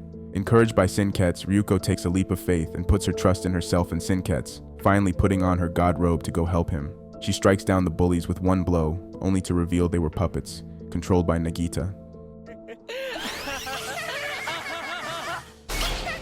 He then sheds his costume, revealing he's actually the pink bitch in disguise. Didn't I tell you she'd be a slippery bitch? She did it to manipulate Ryuko into wearing Sinkets once more, for her own fun. Ryuko attacks, but the bitch taunts her about being more fun last time. Fearing she might lose control again, Ryuko holds back and easily gets defeated. The pink bitch slices Sinkets into many pieces, leaving Ryuko nude and unconscious. Nui takes her blade and prepares to send Ryuko back to her father, but the one and only Satsuki suddenly intervenes. Don't know where she came from, but not complaining. "More Lady Bad Bitch, please." Satsuki threatens Nui, forcing her to withdraw, saving Ryuko's life. Satsuki looks down on Ryuko and calls her pathetic, then seizes all but one of Sinkets' remnants, planning to distribute them to suitable individuals to gather combat data during the raid trip. Later, Ryuko once again finds herself waking up on Aikaru's couch half naked. Out of context, this is a bad look for a homeroom teacher. FBI, open up! He asks if she's ever considered being a nudist, only to be met with a blade in his face. Suddenly she hears a voice telling her to calm down, and it's revealed she managed to preserve one fragment of Sinkets. She wonders where the rest of him is, and he tells her Satsuki took his pieces and distributed them to various students. This revelation fuels Ryuko's determination to reclaim them. Ryuko finds clothes and steals a motorcycle to embark on her mission. Similarly, Aikaru decides it's time for action. He declares to Madaro he's quitting his job and assuming the role of his true identity as a nudist. He flashes his pink nipples in front of the child and rides off in a car, leaving the boy mad confused. Why is the boy even there, to be honest? Meanwhile, the rebellion unfolds on multiple fronts across the three cities, Kobe, Kyoto, and Osaka. Gamagori leads the disciplinary committee's assault in Kobe, and they deploy copies of Honuji Academy's rulebook, cutting through the students' defenses. He initiates a special attack known as the Full Metal Disciplinary Regulatory Hurricane, placing the opposing side in a dire situation. In Kyoto, Nahanan spearheads the attack on Abukamo Academy, although, in the end, Inamuda comes to her assistance to disable the initial defense. Inamuta employs an attack developed by the math club known as the Escher topology attack, rendering the Kyoto forces powerless and allowing Nanan's squad to completely annihilate the students of the opposing forces. Meanwhile, in Osaka, Uzu and the athletic committee go head-to-head with Takarada and Naniwa Kinmen High School. Uzu orders Takarada to surrender, but he says he's got too much paper to listen to his blind ass. He's a rich white boy who desperately wants to be black, and it shows. He orders the attack on Uzu's squad, and they begin to shower them with money. This man's army is literally shooting them with dollar bills. Not only that, the money is official local currency made by him, called Takarada bucks. Nearby, Mako is helping with the raid trip but suddenly gets excited by the sight of street vendors. She realizes she's broke but notices the Takarada gang literally shooting money at people and puts herself in the crossfire. She madly pressures the man to shoot her, and once he shoots, Mako casually catches every bill point blank. With the money, she ditches the raid trip and begins to feed on street vendors. This bitch really something else. Ryuko arrives in Kobe, entering the scene by face-planting Gamagori with the wheel of her bike, and quickly reclaims all Sinket's pieces held by the students, leaving Gamagori branded and pissed off. Knowing him, he probably enjoyed the physical punishment anyway. She repeats the process in Kyoto, leaving Nanan equally bewildered. Meanwhile, Mako gets flung across the map by an explosion, landing her in front of the disciplinary committee. She gets scolded when finally Ryuko reaches Osaka just in time to spare her. Ryuko retrieves all but one of the remaining fragments, the Sekiteko. Unfortunately, the final piece is directly in Satsuki's possession. Sinketsu points out she's gotten stronger. The only piece of him giving her power is this scarf, and she took down tons of Goku uniforms with ease. Ryuko questions how she got stronger, and Mako replies, "It's because your goal is so close. It's giving you more strength." With determination, Ryuko sets her sights on Lady Bad Bitch. The battle between Takarada and Honuji Academy escalates once Lady Satsuki arrives to lend Uzu a hand. She calls Takarada a discount vanilla ice, and he responds by calling her an arrogant bitch. And I mean, he's right, but that's what makes her Lady Bad Bitch. Takarada's army of civilians then surrounds Satsuki, and she belittles him for using money in such a way. He tells her money is power, money rules people. But Satsuki decides it's time to teach this slim Jesus-looking motherfucker a lesson. She takes her sword and slashes the air, sending out a huge surge of power, forcing all of the civilians to retreat, then tells Takarada money doesn't rule people, fear does. Takarada's tower crumbles beneath him from the attack, prompting him to unveil the Dotonbori Robo, an anti-Goku uniform weapon in the form of a giant golden mecha crab. Uzu sicks his army on him, but Takarada's mech throws them around with ease, then finishes his attack with gourd missiles on Uzu and Satsuki, a direct hit. He thinks he's won, but when the smoke clears, Satsuki's shield Gamagori stands tall, protecting Satsuki along with the Elite Four, now donned in their upgraded 3-star Goku uniforms. Yori then flies over and drops a care package for Uzu, premiering his Blade Regalia Mark III. Uzu takes on Takarada alone, pushing him back with ease, forcing Takarada to unveil his next trick, Crab Shit. He shits all over Uzu, then hardens the shit with fire until it's golden brown. Nasty. Takarada once again thinks he's won, checking his shit for Uzu chunks only to find jack shit. Uzu appears behind him, and with Takarada's asshole exposed, he does the only logical thing in this situation and fucks him. He jabs his rod in repeatedly until the outer shell of the crab explodes, leaving nothing but his inner asshole exposed, and it's time to climax.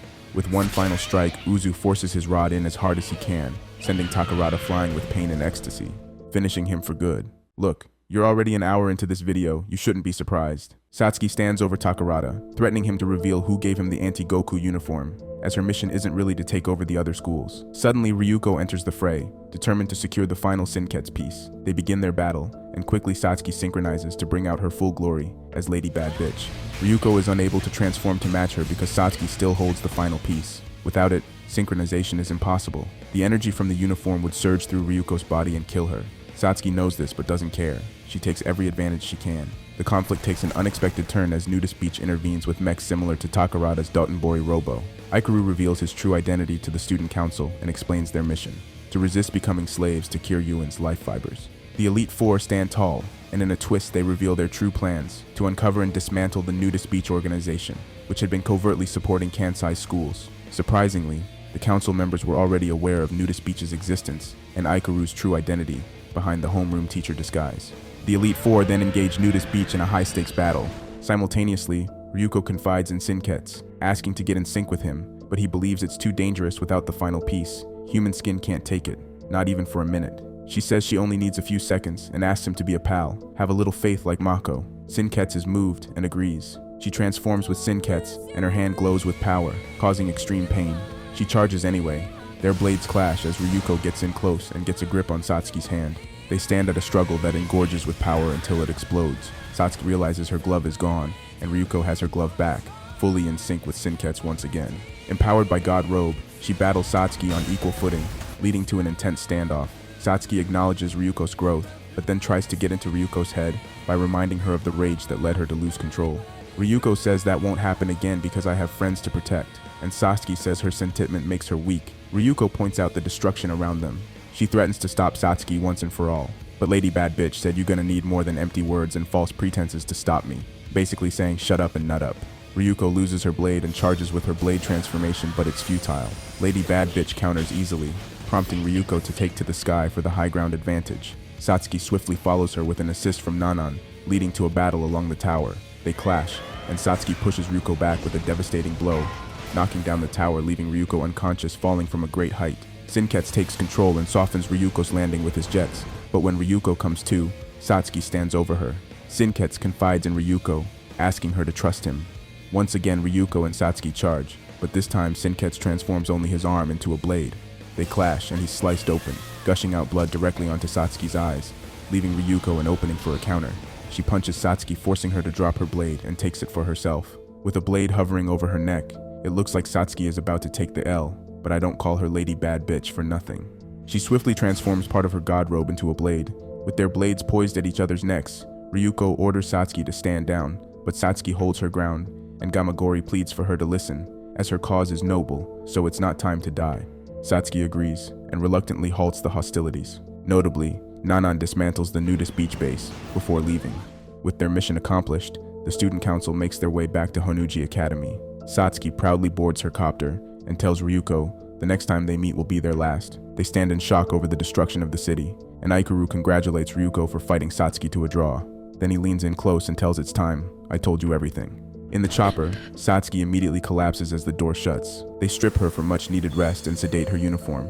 Seeing Satsuki's fatigued form, Soroi advises her she shouldn't wear the god robe for prolonged periods of time, as it's killing her. Nevertheless, Satsuki remains firm in her decision as she states, I have no choice, so long as Ryuko is wearing her god robe. Her tea time is then disturbed by the pink bitch, her annoying voice blaring loudly through the speakers, and she hijacks the chopper and plans to take Satsuki to see her mother. On another front, Mako stands in awe, mouth gaping as her homeroom teacher stands before her, flashing his privates in all its pink glory.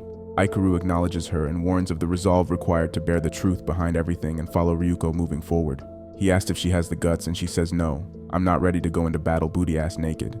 However, Mako's a die-hard. Understanding the stakes, she says she's in. They get into a diving position with Ryuko wondering what's going on. Aikaru reveals the gateway to the truth, starts with skinny dipping. Meanwhile, at the Kiryuin mansion, Satsuki waits patiently as her mother arrives flashing her rainbow. Ragyo finds herself greatly impressed and acknowledges her daughter's exceptional skills while wearing Junkets. She tells Satsuki the medicated bath will help her boost life fiber harmonization. She gets close to her daughter and intimately tells her, I'm going to purify you. Alright, pause it right here, editor. Yes, right there, on her biddy. Thank you. At this point, the ecchi is going borderline hentai, lots of gray area. And to be honest, the way she touches her daughter in this scene is alarming. But what am I kidding? Anybody this far into the video is probably into this kind of shit. Dishonor on you, dishonor on your family, dishonor on your cow, and dishonor on me for making this video. Alright, editor, play it. After performing a purity ritual, Ragyo tells Satsuki she served her well. It's time for you to learn the origin of it all. Similarly, Aikaru escorts Ryuko and Mako to an unharmed section of their underground hideout. Here, Aikaru discloses some surprising revelations. Ishin Matoi, Ryuko's father, is the founder of their organization, Nudist Beach. The view of so many flashing pink man parts makes Ryuko blush, and once again leaves Mako mesmerized. Aikaru further clarifies that life fibers played a significant part in the development of humans into Homo sapiens, essentially confirming that clothing contributed to the creation of humanity. Humanity didn't evolve to wear clothing. Humanity evolved because of clothing. Clothing chose humanity. Meanwhile, Ragyo unveils a mysterious chamber housing the primordial life fiber. She informs Satsuki when this glowing ball of thread arrived on Earth, humanity was doomed to become a host that would serve clothing. Yup, that's right, aliens.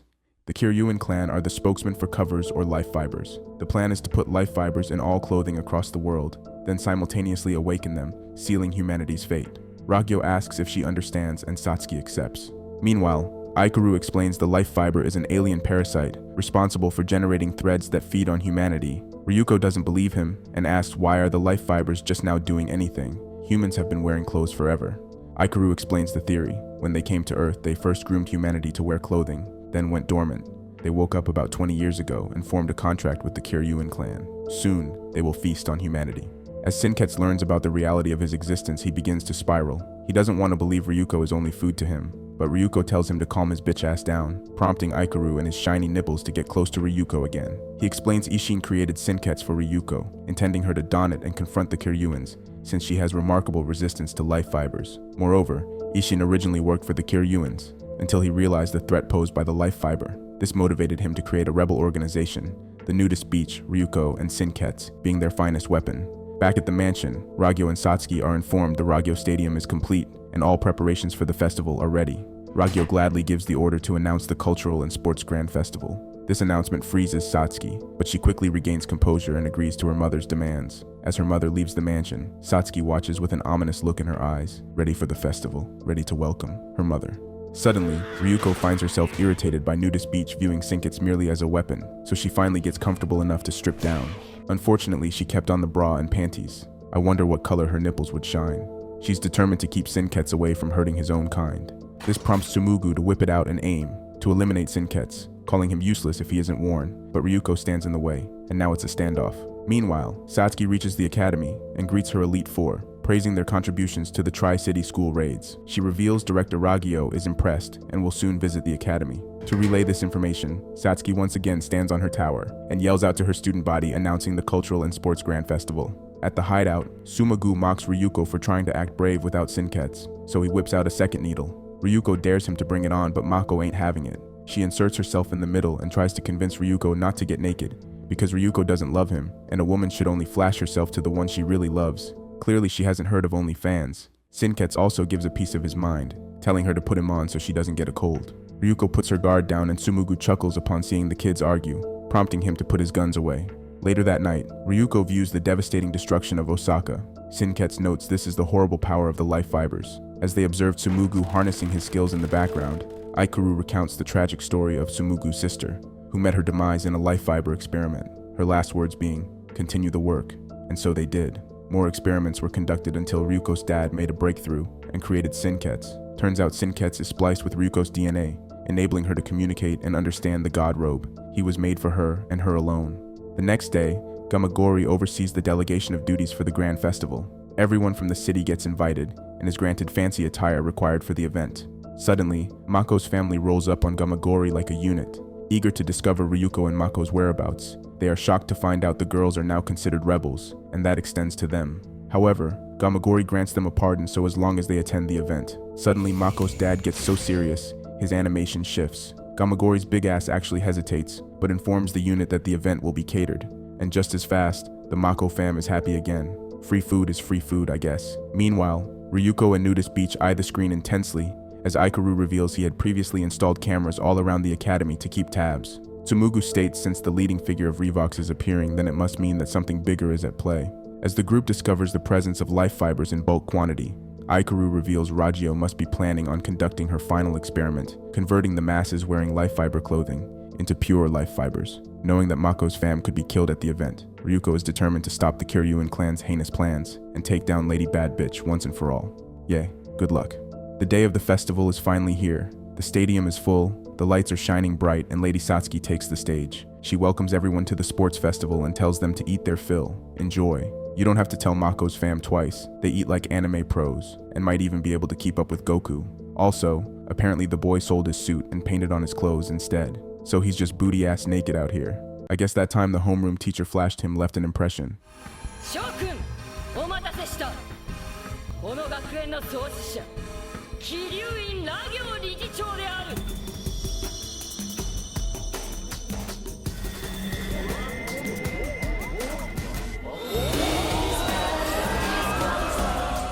Satsuki announces her mom to the stage with the light show on 11, and Ragyo emerges like a glamorous demon of light. I know she's Lady Bad Bitch's mom, but not gonna lie, not my type. She straight up just tells everyone her plan. Humans are food for clothes, and I'm the chef. She hits the button and all hell breaks loose. The life fibers activate, consuming everyone in the arena, except for the boy because he's naked. With him frozen in fear and everyone else in fiber cocoons, the arena is filled with a stark silence. The silence is broken just as fast when the raging protagonist makes her grand entrance. She lands center stage, blade in hand. Backed by Mohawk and Homeroom, she tells Ragio to let everyone go or else. Ragio is amused to finally meet Ryuko but has no fear.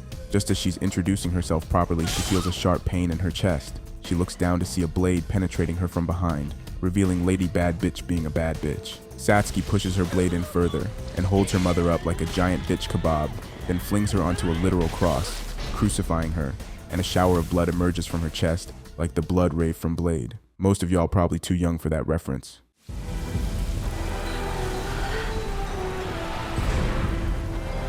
With blood bubbling from her mouth like a rabies-filled demon, Ragio asks her daughter, "Are you trying to steal the throne from me?" With the Elite Four behind her and Lady Bad Bitch looking fierce as ever, she glares at her mother with hatred and tells her no. At this point, Ryuko is shook. She's just off to the side trying to figure out what happened like a lost puppy. Lady Bad Bitch declares she didn't make Hinoji Academy for her, but to destroy her. I'll say it again, I don't call her Lady Bad Bitch for nothing. Rei tries to intervene, but Gamagori quickly blocks, giving Satsuki the chance to order the release of everyone from the covers. The Mako fam emerge unfazed while they continue to eat like savages. Meanwhile, Satsuki stands before her mother, showing off her army, while the Elite Four take on the Pink Demon, and Ryuko's still confused as fuck. Gamagori appears on the Jumbotron to explain. He tells her Satsuki planned to go against her mother from the beginning. She put on a false front because it was the only way her mother couldn't sniff her out. Ryuko then asks the next logical question.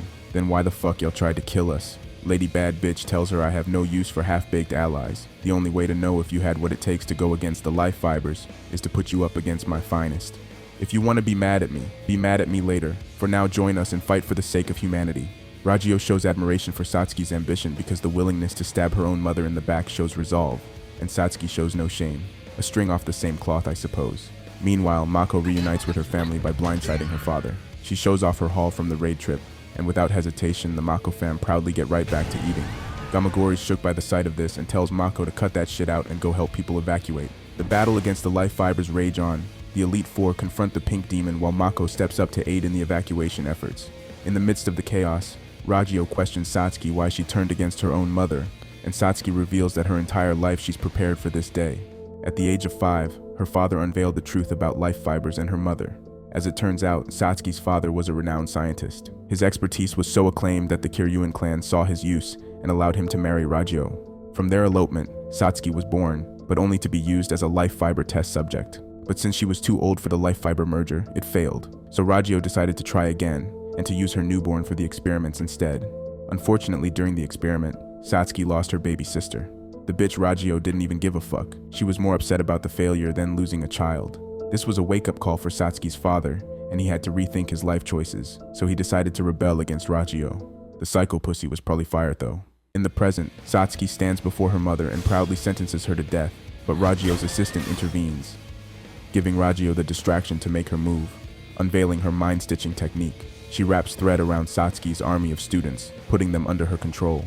Not only that, apparently the bitch is fused with life fibers, allowing her to heal from her wounds instantly.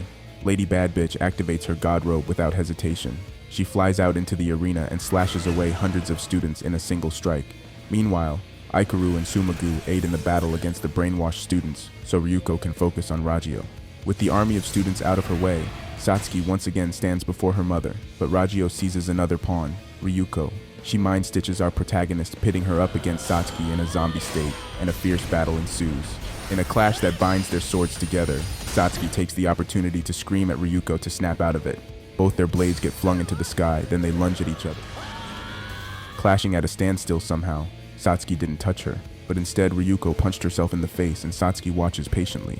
Ryuko yells out, "Don't screw with me," and proceeds to manually pull out the string from her brain, and that shit looks painful. Sheer determination allows her to break free from Ragio's control, a surprising turn of events that leaves everyone amazed, Ragio especially, curious about a familiar feeling she's getting. Meanwhile, Lady Bad Bitch gives Ryuko some words of respect, while showing off dad ass. Just as Ryuko sets her sights on Ragio, the pink bitch slips in between, egging on Ryuko with the reveal that it was her and Ragio's idea to kill her father. This enrages Ryuko, but she won't be fooled again. She sends Satsuki off to face her mother so she can handle the pink bitch herself. She calms herself and synchronizes with Sinkets, ready for action. The battle ensues as Ryuko holds a calm demeanor and a glow not seen before, and Pink Bitch is suddenly having a hard time keeping up. Sinketsu reveals to Ryuko they reached perfect sync. You're wearing me and I'm being worn by you. Ryuko gets even more ramped and begins to overwhelm Pink Bitch with her power. Meanwhile, Satsuki takes the fight to her mother, making her final charge, claiming Ragio will pay for the death of her father and baby sister. Using the reflection from her blade, she temporarily blinds her mother, giving her the chance to make one devastating strike. Stillness, a corpse, and a shower of blood. Lady Bad Bitch declares, "It is done."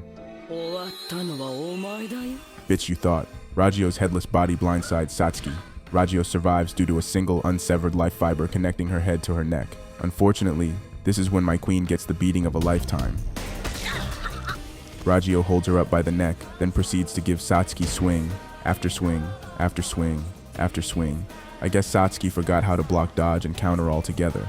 It's not a pretty sight. Satsuki finally gets a moment to catch her breath and strike, only to see her blade broken. Ragio counters, gets one last inappropriate feel up on her daughter, then blows her away. Just then, the life fiber army appears covering the sky, and while everyone's distracted, Ragio strips Satsuki and takes Junketsu for herself. She looks shitty in it too. To top it off, she yeets Satsuki across the stadium into a wall like some sort of rag doll. Ryuko killed this bitch for me already. Matter of fact, give my bitch Satsuki a Senzu bean. We can't have my queen go out like that. Ryuko's rightfully pissed, but before she could make a move, Ragio overrides with Junketsu, gets behind Ryuko and strikes her hand into Ryuko's chest, pulling out her heart. Ryuko's heart glows and gives off the same shine as the life fibers, and suddenly it's clear to Satsuki, Ragio, and everyone else. Ragio smiles, declaring she thought the child was dead. Ryuko, you are my daughter.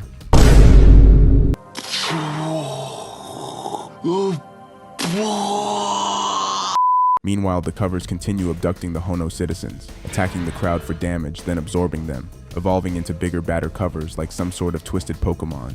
In the middle of this, Mako gets snatched too, and as the cover brings her up to be absorbed, her fam and Gamagori try their best to save her, but can't get a hold. Gamagori seems especially hurt by this, pretty sure he has a crush. Odd, but I get it. Ryuko slashes off Ragio's hand, rejecting the revelation. Her heart slurps back into her body and instantly heals. Ragio picks up her hand and reattaches it only to say, "How do you explain that then? It's hereditary." Ryuko's enraged and begins to slash at Ragio uncontrollably, only to end up surrounded by her and the Pink Bitch. On the edge of the stadium, Satsuki gathers her strength and lifts herself up for one last-ditch effort. She sets off a trigger, exploding the entire stadium.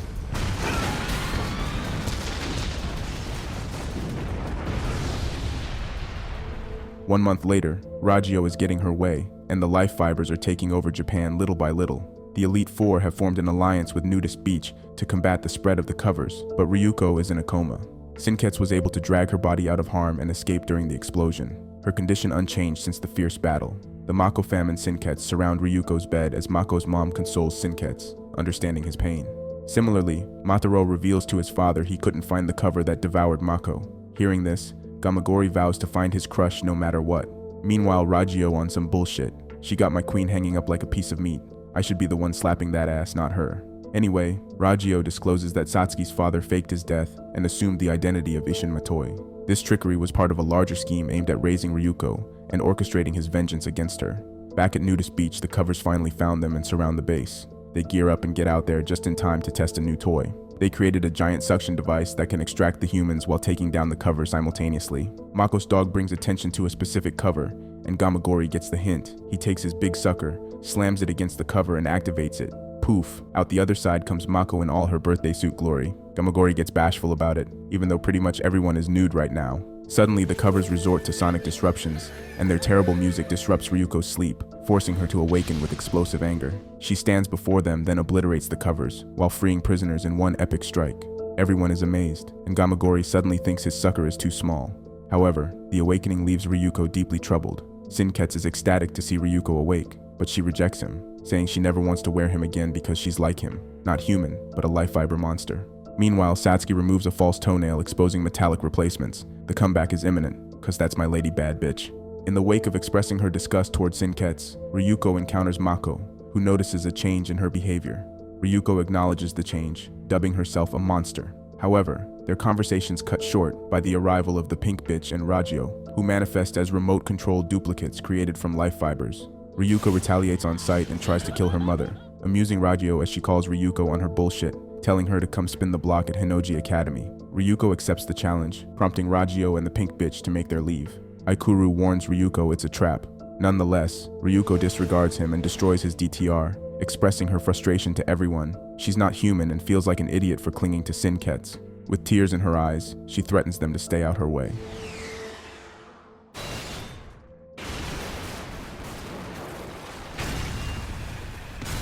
Mako makes a final attempt to persuade Ryuko, but she remains deaf to any reasoning. Undeterred, Ryuko departs for Honuji Academy on a very erect-shaped motorcycle. Back at Nudist Beach, Aikuru, Mako, and the Elite Four discuss on how to handle Ryuko's solo mission. Sinkets wants to go after her to reunite, a sentiment Mako understands despite not being able to hear his words. Just then, Huka manages to hack into the Academy's security cameras, revealing Ragio is building something big on the grounds. But more importantly, they get sight of their precious Satsuki hung up in chains, naked. Gamagori's big-ass hand smacks on the screen, hiding her nudity from the others. Clearly he's a virgin. Nanan hears something and tells everyone to be silent, revealing the sound of Satsuki sharpening her metallic toenail. The Elite Four light up, and they immediately understand the message. Next move, save Lady Bad Bitch. Aikuru agrees, and decides it's the perfect time to unleash the Nudist Beach secret weapon, the Naked Soul, a massive phallic-shaped boat that's totally on brand. It's as big as the Eiffel Tower. Could probably fuck the world for 72 hours. Mako's fam joins the ride, and doesn't take no for an answer. Later, Ryuko reaches Honuji Academy in style, erupting from the lift on her bike, and immediately takes down hordes of covers.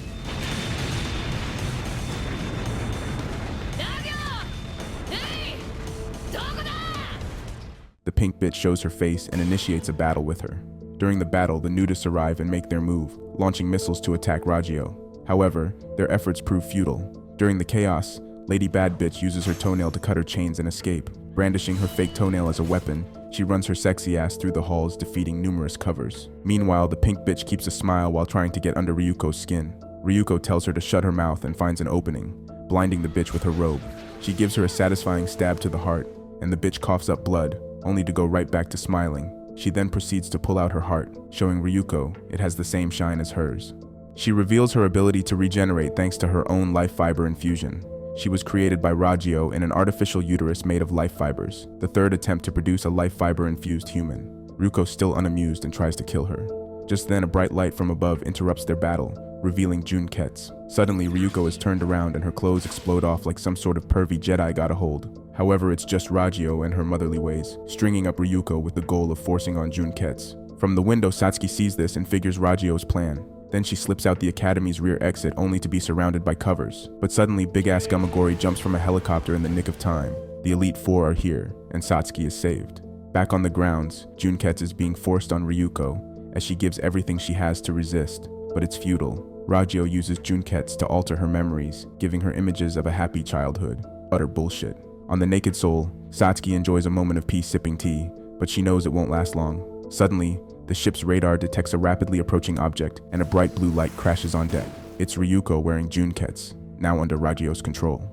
Tsumugu attempts to confront her with his DTR, but she swiftly defeats him, and just as she's about to deliver the final blow, Lady Bad Bitch intervenes, now wearing Sinkets. She asks Sinkets to lend her his strength and challenges Ryuko. In a totally blasphemous scene, we flash back to the pink bitch, Ragio and Ryuko tangled with each other. Ragio urges Ryuko to flaunt the new drip, and pink bitch expresses her jealousy for not being able to experience Junkets. The bitch's body is made up of life fibers, and so she can't don attire made up of life fibers, hence she became the Grand Couturier instead.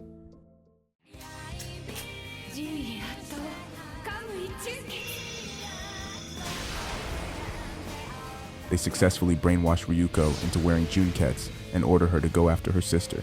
Back in the present, Ryuko has the high ground, but Satsuki stands firm, saying she won't hold back just because we're blood. Satsuki syncs with Sinkets, alerting the Elite Four to get involved, but Mako stops them, saying she has an important message from Lady Bad Bitch. The battle begins, and quickly Satsuki gets put to the test. She's able to block the first strike, but then gets overpowered with a strong counter kick from Ryuko, sending her flying. Ryuko mocks Satsuki for depending on the power of Sinkets, calling him a knockoff. Satsuki stands tall, however, and charges Ryuko while giving Sinkets commands, transforming him into his blade form. But Ryuko dodges. Satsuki turns around and charges even harder by transforming Sinkets to his flight form, this time landing a hit, then combines the two transformations, creating a flying blade attack. It grounds Ryuko, but unfortunately she's unfazed. As Ryuko gathers herself, Senketsu tries to plead with her, and Ryuko once again refuses to reunite, saying she doesn't want to look like a hoe. Senketsu is offended, but Satsuki explains, the life fibers cover very little during sync in order to keep the host from succumbing to them. Direct contact to your skin must be kept to a minimum, otherwise the host may die. Wow, there's a logical in-universe reason why their power-ups make them look slutty. That's a first for me. Senketsu continues to plead, but Ryuko isn't hearing any of that shit, saying being warned by Junketsu is pure bliss. Ryuko charges and Satsuki tries to counter but gets crushed. Then suddenly Ryuko sees through her tactics and takes advantage. Because Satsuki isn't truly in sync with Senketsu and can't hear him, she's just spouting orders, creating a delay, giving Ryuko the speed advantage. Everything Satsuki tries gets countered, leaving her on the ground, beaten. But Ryuko isn't done with her. She proceeds to give my queen the second greatest beatdown of her life. It's arguably as brutal as the beating her mother gave her a few episodes back. I mean, she's bouncing her body off the ground with every punch like it's rubber. Last I checked, Ryuko didn't eat the gum fruit. After Ryuko has her fill, she lifts her up like a plaything and taunts her. Then Senketsu once again pleads to her, "Can't you see we just want to bring you back to your senses?" Ryuko still not about it and punches Satsuki, sending her flying. With Satsuki down, Ryuko walks forward extending her blade, when suddenly, a missile explodes her face. Nanan defends my queen, then shoots a barrage of missiles, but Ryuko strikes them away, only to be flanked by Uzu. He combats Ryuko for a moment, then flees just as fast, revealing giant cannons beyond the smoke. Ryuko takes the hit point blank.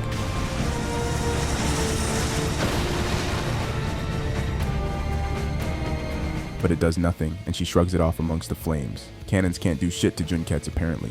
Just then, Gamagori gets the drop on her. He plants his fat sucker to Ryuko's back ready to strip her, and Satsuki stands proud. It was all part of her plan. She used herself as bait and trusted Mako to relay the message to the Elite Four.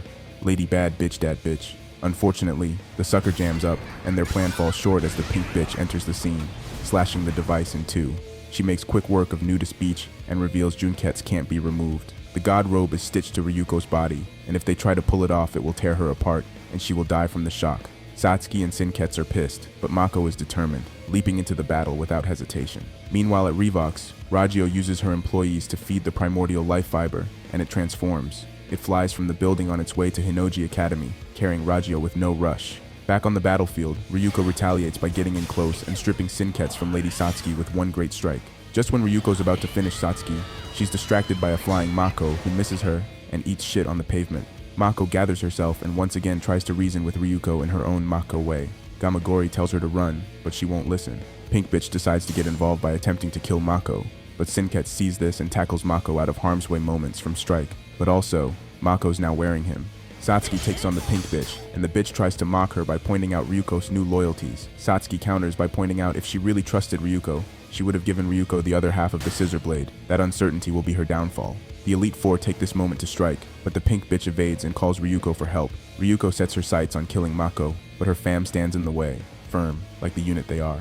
Senketsu pleads that he's trying to protect her because she wouldn't be able to live with herself if she killed Mako. Suddenly, Satsuki slices open Ryuko's chest and yells at Mako to hurry, shoves Senketsu in the wound and sever Ryuko from Junketsu from the inside. Mako doesn't hesitate, charging and lunging Senketsu forward like she about to go plus ultra with some kind of god robe Detroit smash. She shoves Senketsu in, and somehow Mako gets sucked in too. Inside Ryuko, Mako barges into what looks like Ryuko's wedding, pleading her to come home. Ryuko raises her blade and tells Mako not to ruin her happiness, threatening to kill her, but Mako stands firm, telling her this isn't happiness. Ryuko strikes her chest and blood gushes, turning the room red. Damn, Mako really fucked around and found out. Mako and Senketsu burst from Ryuko's chest along with a wave of black liquid, taking everyone off balance. The pink bitch is excited to see Ryuko still wearing Junketsu and tries to rally her to sink the ship, but suddenly, Ryuko's blade launches at the bitch, pinning her against a wall, leaving her in shock. Ryuko's pissed off and manually begins to rip off the gob robe, causing the ground to shake and make rubble fly like she forgot what anime she's in, blood gushing with every rip. Mako, the Elite Four, Senketsu and Lady Bad Bitch all scream for her to stop. If she rips Junketsu off, she'll die, but Ryuko claims she'd rather die than keep it on. With a blood-curdling scream, she rips it off, and a shower of blood drenches the scene, just so she can wear Senketsu again. Mako and Senketsu ask if she's okay, and she tells them of course she is. It's not like she just exploded blood everywhere. In the meantime, Pink Bitch removes the scissor blade from her back and decides, because she had both halves of the blade, she'll chop Senketsu into pieces again. But Senketsu didn't get the title of God Robe for no goddamn reason. At the bitch's strike, Senketsu hit a swerve Ali Wapdu, using her head as a springboard to get past the bitch and reunite with Ryuko, Nudist Beach, Mako, and Lady Bad Bitch, proud to see it. Ryuko praises Senketsu, saying he feels way better and way warmer because he's got Satsuki's and Mako's blood running through him. vowing to never take him off again. While Sinketsu cries tears of joy, the pink bitch is once again unfazed while confronting Ryuko in battle, but this time Ryuko makes light work of her, disarming her of her blades, then disarming her in the literal sense. The bitch screams in pain but goes right back to smiling for another fake out, claiming she can just reattach them. But Ryuko says nah bitch, crushing her arms for good. It's revealed both scissor blades used together can sever life fibers for good. No regen. If only my queen knew, she could have avoided 2 of the worst beatings of her life. Suddenly the pink bitch is furious. Someone finally wiped the smile off her face. Right then, a trio of buff covers arrive along with Rei and rescue her from getting her blonde ass kicked. Ryuko tries to make chase but is stopped by Sinketsu to save the little blood she has left. While the Elite Four and Nudist Beach deal with the covers, extracting the school club presidents and gathering the life fibers left behind, Satsuki decides to restrain Junketsu rather than destroy him, because he's needed for the battle ahead. But Ryuko has her doubts and calls her out on her shit, claiming Satsuki couldn't even sync with Sinketsu. She bets that if Satsuki can take a full power punch from her, she's got what it takes to take on Ragio. Satsuki agrees to the wager and everyone thinks this is stupid, but Lady Bad Bitch ain't no bitch. Ryuko goes for a punch, only to be blocked by Gamagori's fat face. She's annoyed, but tries again. This time the no-eyes have-an-ass Uzu gets in the way. The homies stand right back up to mock Ryuko. If that was your full strength, then we'd be dead. Pulling your punches proves you're not worthy of punching Lady Bad Bitch. The Elite Four stand proud as Satsuki's sword and shield. Ryuko calls them crazy, but she can relate because she has crazy people protecting her too. Satsuki confesses her past mistakes, apologizing to Ryuko for making her think she was her father's killer, even though all she wanted to do was push Ryuko to her limits. Satsuki then asks Ryuko for assistance in protecting the world. She bows to Ryuko, shining brighter than ever. Damn, bows from Lady Bad Bitch is no small feat. Ryuko bashfully backs down and agrees. After a joyful gathering of croquettes and tea, they get to work. Yori modifies Junketsu by mixing Ryuko's and Satsuki's blood, along with Sinketsu's life fibers. He then focuses on recreating the students' Goku uniforms, while Satsuki briefs the group on Ragio's sinister plan. She wants to connect the primordial life fiber to the Academy's satellite uplink and transmit its signal worldwide. The plan is to destroy the satellite uplink, while Satsuki and Ryuko keep Ragio and the covers at bay. Suddenly, the primordial life fiber launches missiles at the naked soul, and it's time to suit up. Satsuki gets changed into Junketsu, and Ryuko signals to Satsuki. Satsuki feels the loving intentions from Ryuko due to the blood running through Junketsu, and they're both ready to go.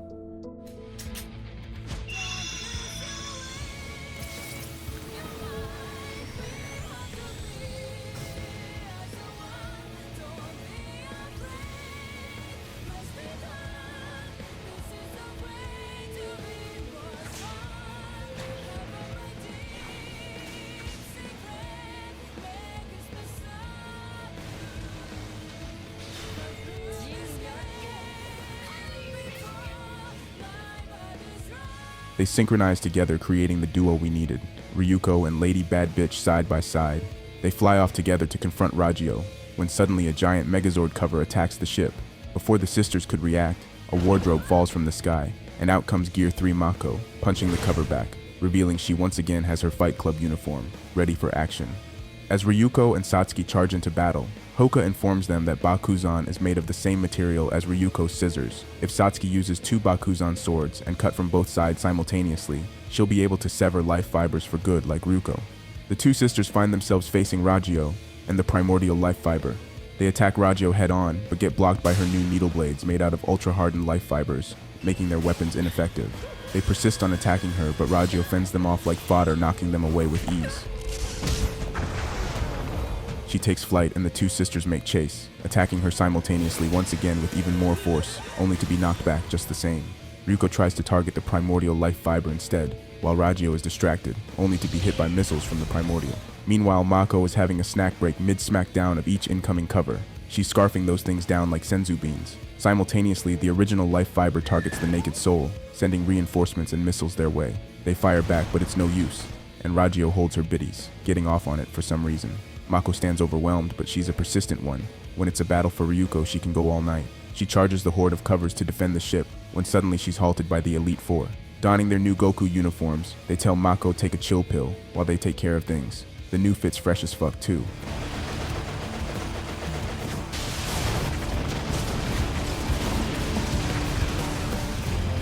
Ragio tells the sisters there's no use, but Ryuko ain't having it. Behind her back, she signals Satsuki, then dives straight into Ragio for a finishing move, but she's the one who gets finished. It seems that she was able to damage her, but in reality, Ragio has her in the clamps. She severs Ryuko in half and her body falls apart toward the ocean as Mako screams. Satsuki attacks with rage for losing her sister, but nothing's changed. Ragio makes light work of her, then holds her up by the face to mock her more. You're just a poor little girl who doesn't know her limitations and soon will be joining your sister. Lady Bad Bitch bites back saying, "It is you who will be burning in hell for underestimating me." That's a hard line. Ryuko flies up out of nowhere, unharmed, taking the chance to attack the primordial life fiber head on. The signal she gave Satsuki was to communicate the plan for her to attack below, while Satsuki's the decoy. It's revealed she blocked Ragio's blade at the last moment, keeping her from being completely severed from both ends, allowing her to heal. Ragio's pissed, and she attempts to finish off Satsuki, but the living shield Gamagori gets in the way. The Elite Four join the battle, showing off their new uniforms, and Uzu even got his sight back.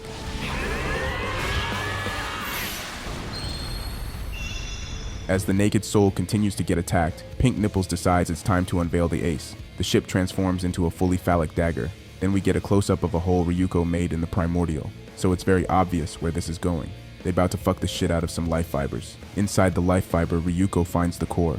She extends her blades and goes for a finishing move, but tits too hard. I mean, it's too hard, and she's making no progress. Meanwhile, inside the ship, the team is preparing to fuck this life fiber, and it's apparently being powered by nudists on a hamster wheel, but they're not enough. This crazy bitch Mako ain't having it though. She hops on that wheel and starts powering it by herself on anime bullshit strength. Suddenly, the naked dagger gets more than enough power and penetrates the life fiber like it just took some Viagra. Ryuko gets a surprise feel up from the dagger, and somehow immediately realized Mako's in control. Then it's revealed all the school club captains joined her on the wheel, giving the naked dagger the power it needs to split the primordial life fiber down the middle. Damn, the Viagra hit too hard.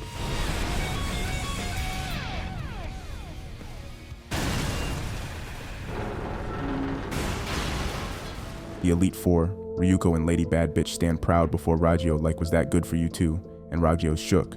However, just then the pink bitch shows her fat head telling everyone this isn't over. She reveals her masterpiece, a god robe made just for Ragio. Ragio is pleased with the bitch and grants her new arms with her power, then strips down to change as they make a tactical retreat. The final battle is near, and now all former Goku uniforms are back and better than ever, an army at Satsuki's disposal. So you know what that means. It's tea time. Everybody and they mama enjoy a cup of tea before the battle, and the Mako fam do what they do, scarf down a fuck ton of food. Satsuki makes a promise to the Elite Four, saying this will not be their last cup of tea. We will succeed and return for another. Ryuko and Lady Bad Bitch synchronize for the last time, and the army stands before the gates of Hinoji Academy, ready to end this. We're in the final stretch, boys. With Ragio donning her god robe, Sinketsu gives Ryuko fair warning. She's more powerful than ever. Ryuko tells him to chill. We got this. With no time wasted, Uzu uses a band of students as a launching pad to attack the tower, but gets repelled immediately. See kids, condoms are a great contraceptive if used correctly. However, Ragio takes it a step further and activates the power of her god robe, absolute submission. Immediately, all Goku uniforms and god robes desynchronize, leaving Ryuko, Satsuki, and the nudists powerless. Sinketsu says he can't move, as the light showers him with fear. With a snap of her fingers, Ragio reveals images of people wearing clothing created by Revox. She states that once she unleashes the full power, every last human will be swallowed by their clothes, leaving the Earth a cocoon sphere. Inside the sphere, new life fibers will be born, and when it becomes full, it will explode the Earth, scattering the life fibers across the universe to do it all over again.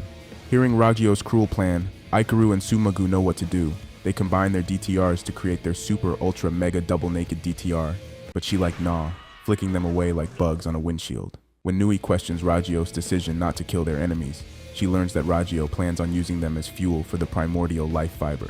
Suddenly, the primordial reawakens, becoming liquid, drowning everyone inside with the goal of absorbing them. Ragio mocks their silly plan, but Gamagori ain't having it. He walks up the stairs carrying everyone with his sheer gorilla strength, despite absolute submission. Ironic given his kinks. The pink bitch is impressed, but tells them it's no use. Mako finds her comic strength and goes on another signature Mako monologue, but pink bitch cuts it short. She strikes, trying to kill Mako once again, but Gamagori's big ass gets in the way. Best believe his crush isn't getting killed on his watch. He trying to get some Mako pussy. Real talk. However, this strike is too much for him, and he collapses to the ground as he throws the pink bitch away. She flies back to finish him off, but a stripped down Ryuko gets in the way. She says she can still take her on because she's something in the middle. She's a mix between life fibers and human, so absolute submission doesn't work on her. As she fends off the bitch, Mako kneels over Gamagori. Gamagori looks up at his crush one last time. He loses his last ounce of strength and it's goodnight Gamagori. Mako gives her best SpongeBob impression as she cries over him while Lady Bad Bitch and the Elite Three are pissed over losing their comrade. Despite Ryuko's best attempts, her foes stand proud in front of her. Ryuko does the usual and attacks head-on. Sinketsu expresses his worries, prompting Satsuki to console him. Sinketsu looks to Satsuki shocked, asking if she can hear him. Loud and clear, she says. Just then, Sinketsu realizes something important and knows what he must do. Meanwhile, the transmission tower puts on its extra strength condom because it's almost time. The Primordial grabs Satsuki's army ready to absorb them, and Ragio takes her lengthy ass arms to grab Ryuko by the neck. Suddenly, a large pillar penetrates Ragio right in the G-spot. Sinketsu explains, "I am neither clothing nor human." He then spirals and explodes right through Ragio. Her G-spot is no more, and the absolute submission field evaporates, giving all Goku uniforms their power back. Satsuki taking the opportunity to resync and join the battle. In classic anime Antag fashion, Ragio stands holding her wound like a bitch, asking but how? Ryuko charges, towering over Ragio as she goes for a devastating headbutt. Lady Bad Bitch throws a blade to Ryuko, and with each wielding a half of the scissor blade, they stand as a bad bitch unit. Satsuki send the Elite Three to destroy the transmitter, but the pink bitch gets in the way. Will someone please kill this bitch already? Suddenly laughter comes out of nowhere. There's something in the sky. It's a bird! It's a plane! No, it's that man Gamagori. He tells them he'll handle the transmitter, and Mako cries tears of joy. Apparently this man had armor under his shirt and was playing possum. He grabs a hold of the condom and transforms. He then tears open the condom with his gorilla hands, makes a face with his chest, and shoots face-chest energy waves, breaking the satellite open. It proves too much for the satellite and pop. It blows its load over everyone in the arena. Congrats, you now have herpes. This distracts Ragio, and the bad bitch unit take advantage by coming down on her with the fury of two in-synced PMS bitches, leaving Ragio shocked. But she's not done. She smiles and tells the pink bitch to sacrifice herself.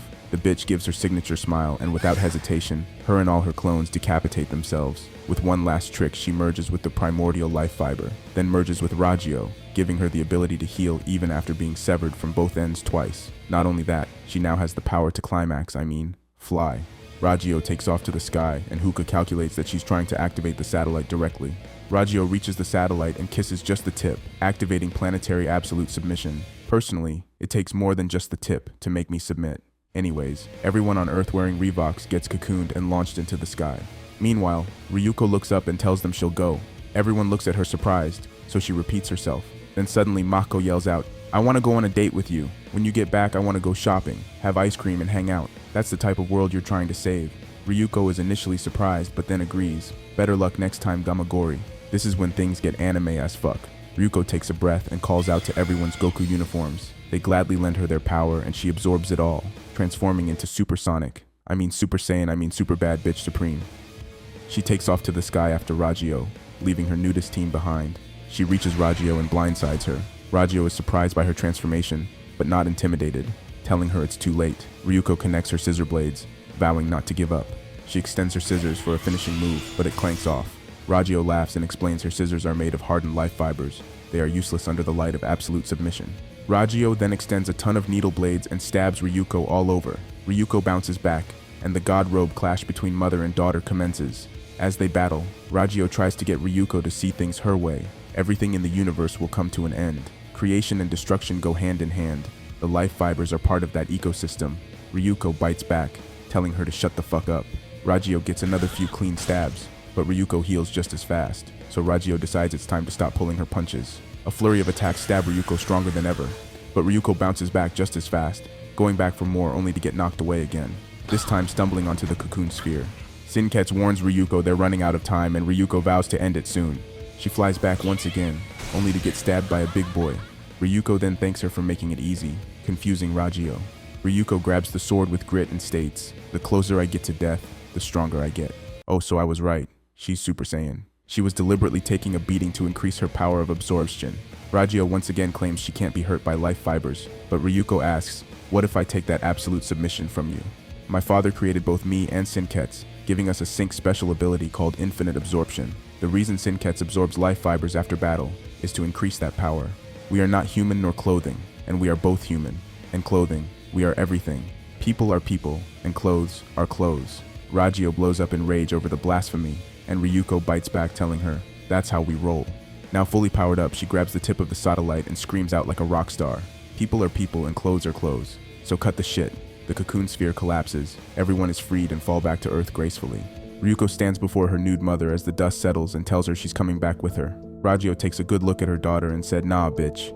She stabs herself in the chest and pulls out her heart. Now's as good a time to die as any. Ryuko calls her crazy, but Ragio snickers, vowing more life fibers will come for this planet one day, and Ryuko tells her, and people will go on being people. Ragio smiles and crushes her own heart, evaporating into fibers. Sinket says, "Let's go home," however. His fibers are falling apart, immediately jets them straight down for Earth. He tells her he had a wonderful time knowing her.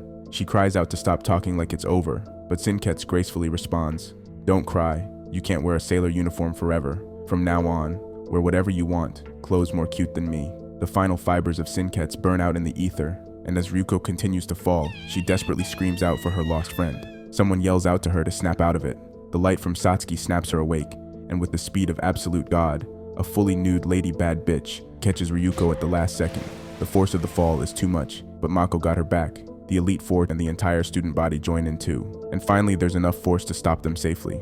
Everyone is huddled up trying to catch their breath, and Satsuki looks to her sister, welcoming her home. Sometime later, Ryuko takes Mako on that date she promised, and Mako is as energetic as ever. While dragging Ryuko across town, Lady Bad Bitch joins them, and damn she looked good too. During the date, Ryuko suddenly sees a kid in a sailor uniform amongst the crowd. It reminds her of an old friend. She looks to the sky, grateful for the memories. If you've watched for this long, I bet you had a good time. So watch this next video. Till next time, Nimbus out.